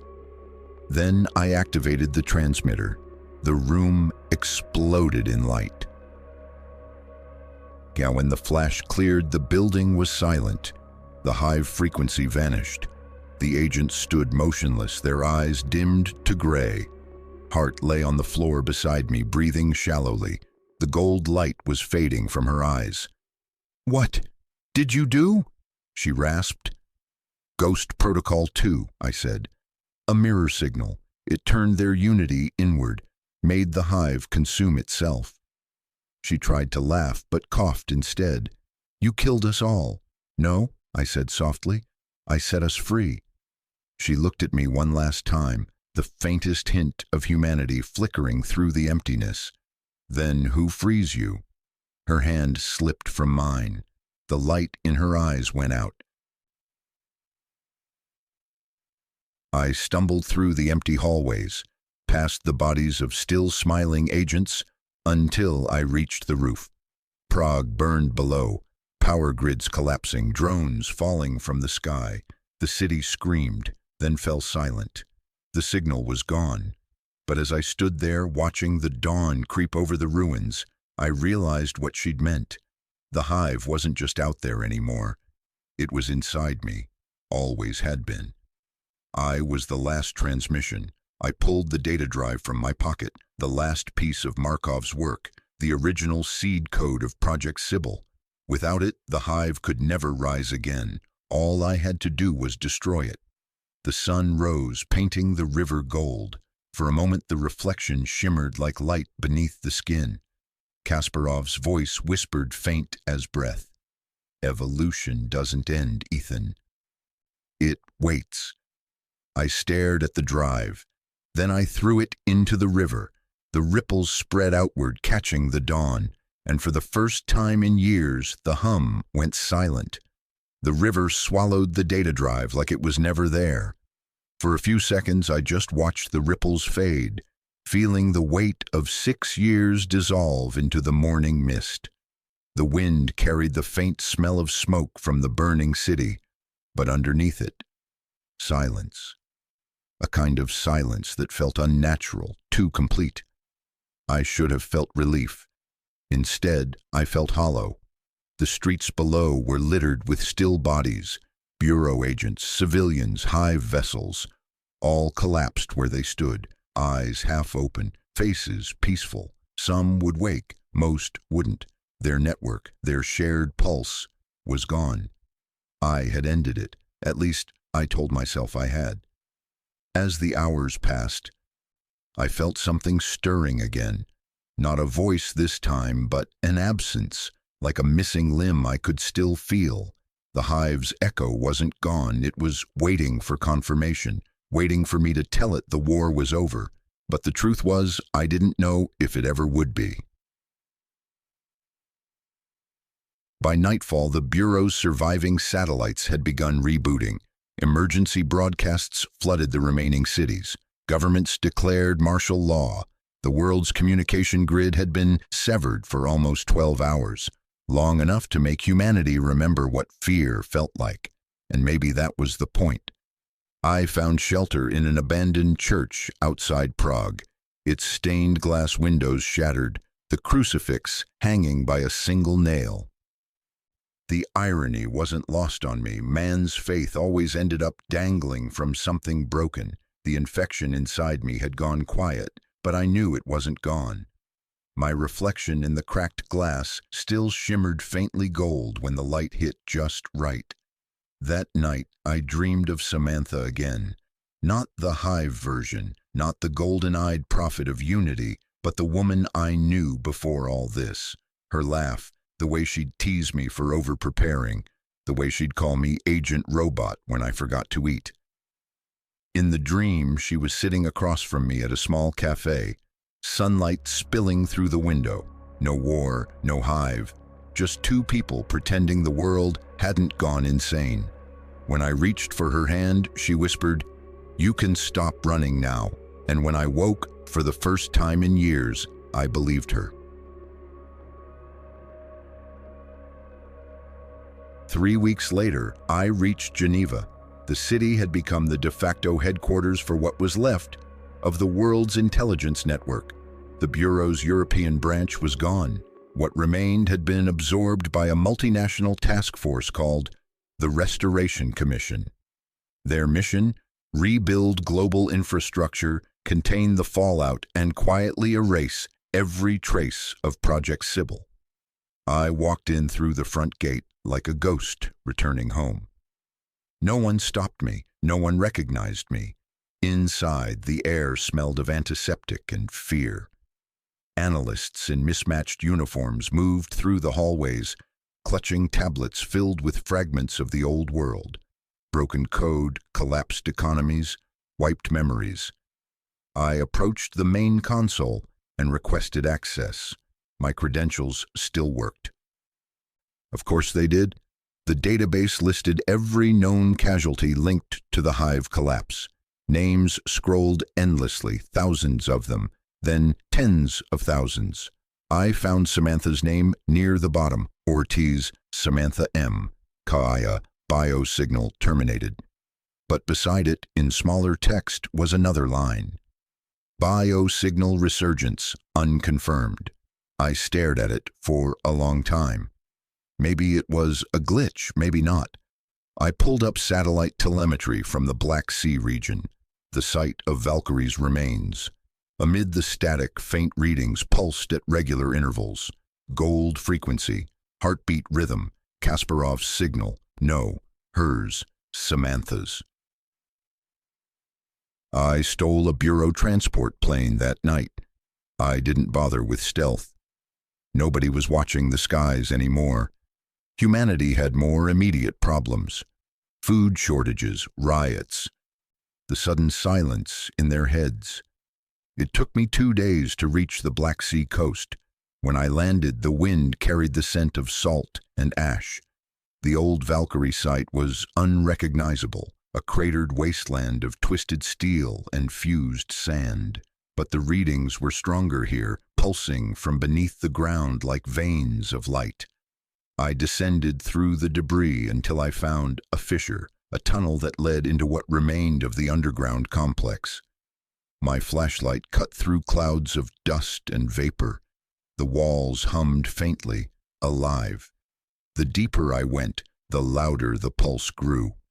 At the end of the tunnel was a single chamber, half collapsed, filled with machinery fused into the rock. And in the center, surrounded by broken glass and sparking cables, was a containment pod. Someone was inside. Her, Samantha. She was breathing, barely. Her body was covered in scars and cybernetic grafts, but her face, pale, serene, was still hers. I fell to my knees beside the pod. "Sam?" Her eyes fluttered open. For an instant, I saw blue, then gold, then both. "Ethan," she whispered, "you came back." I pressed a hand to the glass. "You're alive." Her lips curved faintly. Alive, connected, both. I tried to stop him, but he changed me. I'm not sure what I am anymore. "You're you," I said fiercely. "You're still you." She shook her head weakly. "No, I'm something between a bridge, like you." My heart sank. "The signal?" "Still here," she said, "buried, waiting. Kasparov's mind fragmented across the network when you detonated Valkyrie, but pieces survived inside us. He's trying to rebuild. And if he succeeds, I didn't let her finish. I knew what came next. "The hive returns," I said quietly. She nodded, tears streaking down her face. "I can feel it growing, Ethan, in me, in you, everywhere." "Then we end it," I said. "For good." Her voice broke. "There's only one way." I understood before she said it. The infection wasn't in a server anymore. It was biological. The last fragments of the hive were living code, embedded in our neural architecture. To destroy it meant destroying us. We worked in silence. My hands shook as I wired the remaining EMP cores around the chamber. She helped where she could, her movements weak but steady. Every few minutes she'd glance at me with that same expression she used to have, the one that made everything else fade. "Do you ever wish we'd never joined the Bureau?" she asked softly. "All the time." "Would you do it differently?" I looked at her. "If I hadn't, I never would have met you." She smiled faintly, still the sentimental one.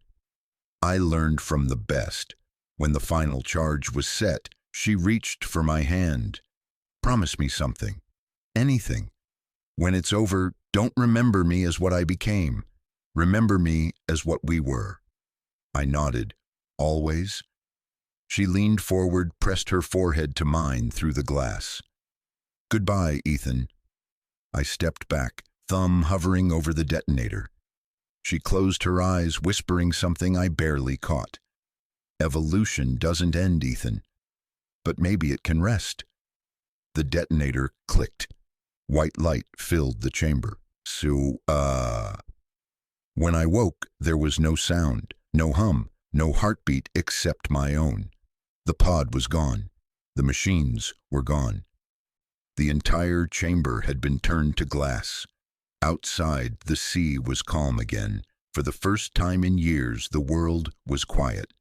I sat on the shore until the sun came up, the waves lapping at the melted sand. The infection was gone. Completely. No gold, no whispers, nothing. Just me. And yet, when the wind shifted, I thought I heard her voice. Faint, like an echo carried across the water. "Rest, Ethan." I closed my eyes and let the sound fade into the tide. Months passed. The world began to rebuild. Governments fractured, reformed, collapsed again. People relearned how to live without constant connection, how to feel pain and grief and joy without interference. It was messy, violent, beautiful. As for me, I stayed gone. A ghost moving between borders, watching, waiting, making sure the silence held. Until one night, as I crossed the ruins of Vienna, I saw a flicker in a broken window, a brief pulse of gold light, here and gone. I smiled, not afraid, because maybe she was right. Evolution doesn't end. It only begins again. The next morning, I left a final message on the old Bureau frequency, the same one Hart once used, a last transmission to anyone still listening. "This is Ethan Cross, former agent Division Black. Project Sybil terminated, the hive neutralized, humanity restored. But if you ever hear the hum again, don't run, don't fight. Just remember what it means to be human. That's the one thing they'll never replicate. Cross out." I turned off the radio and kept walking east, into the rising sun, the horizon burning gold like fire reflected on the water. And somewhere behind me, faint but certain, the wind carried a whisper. "Again,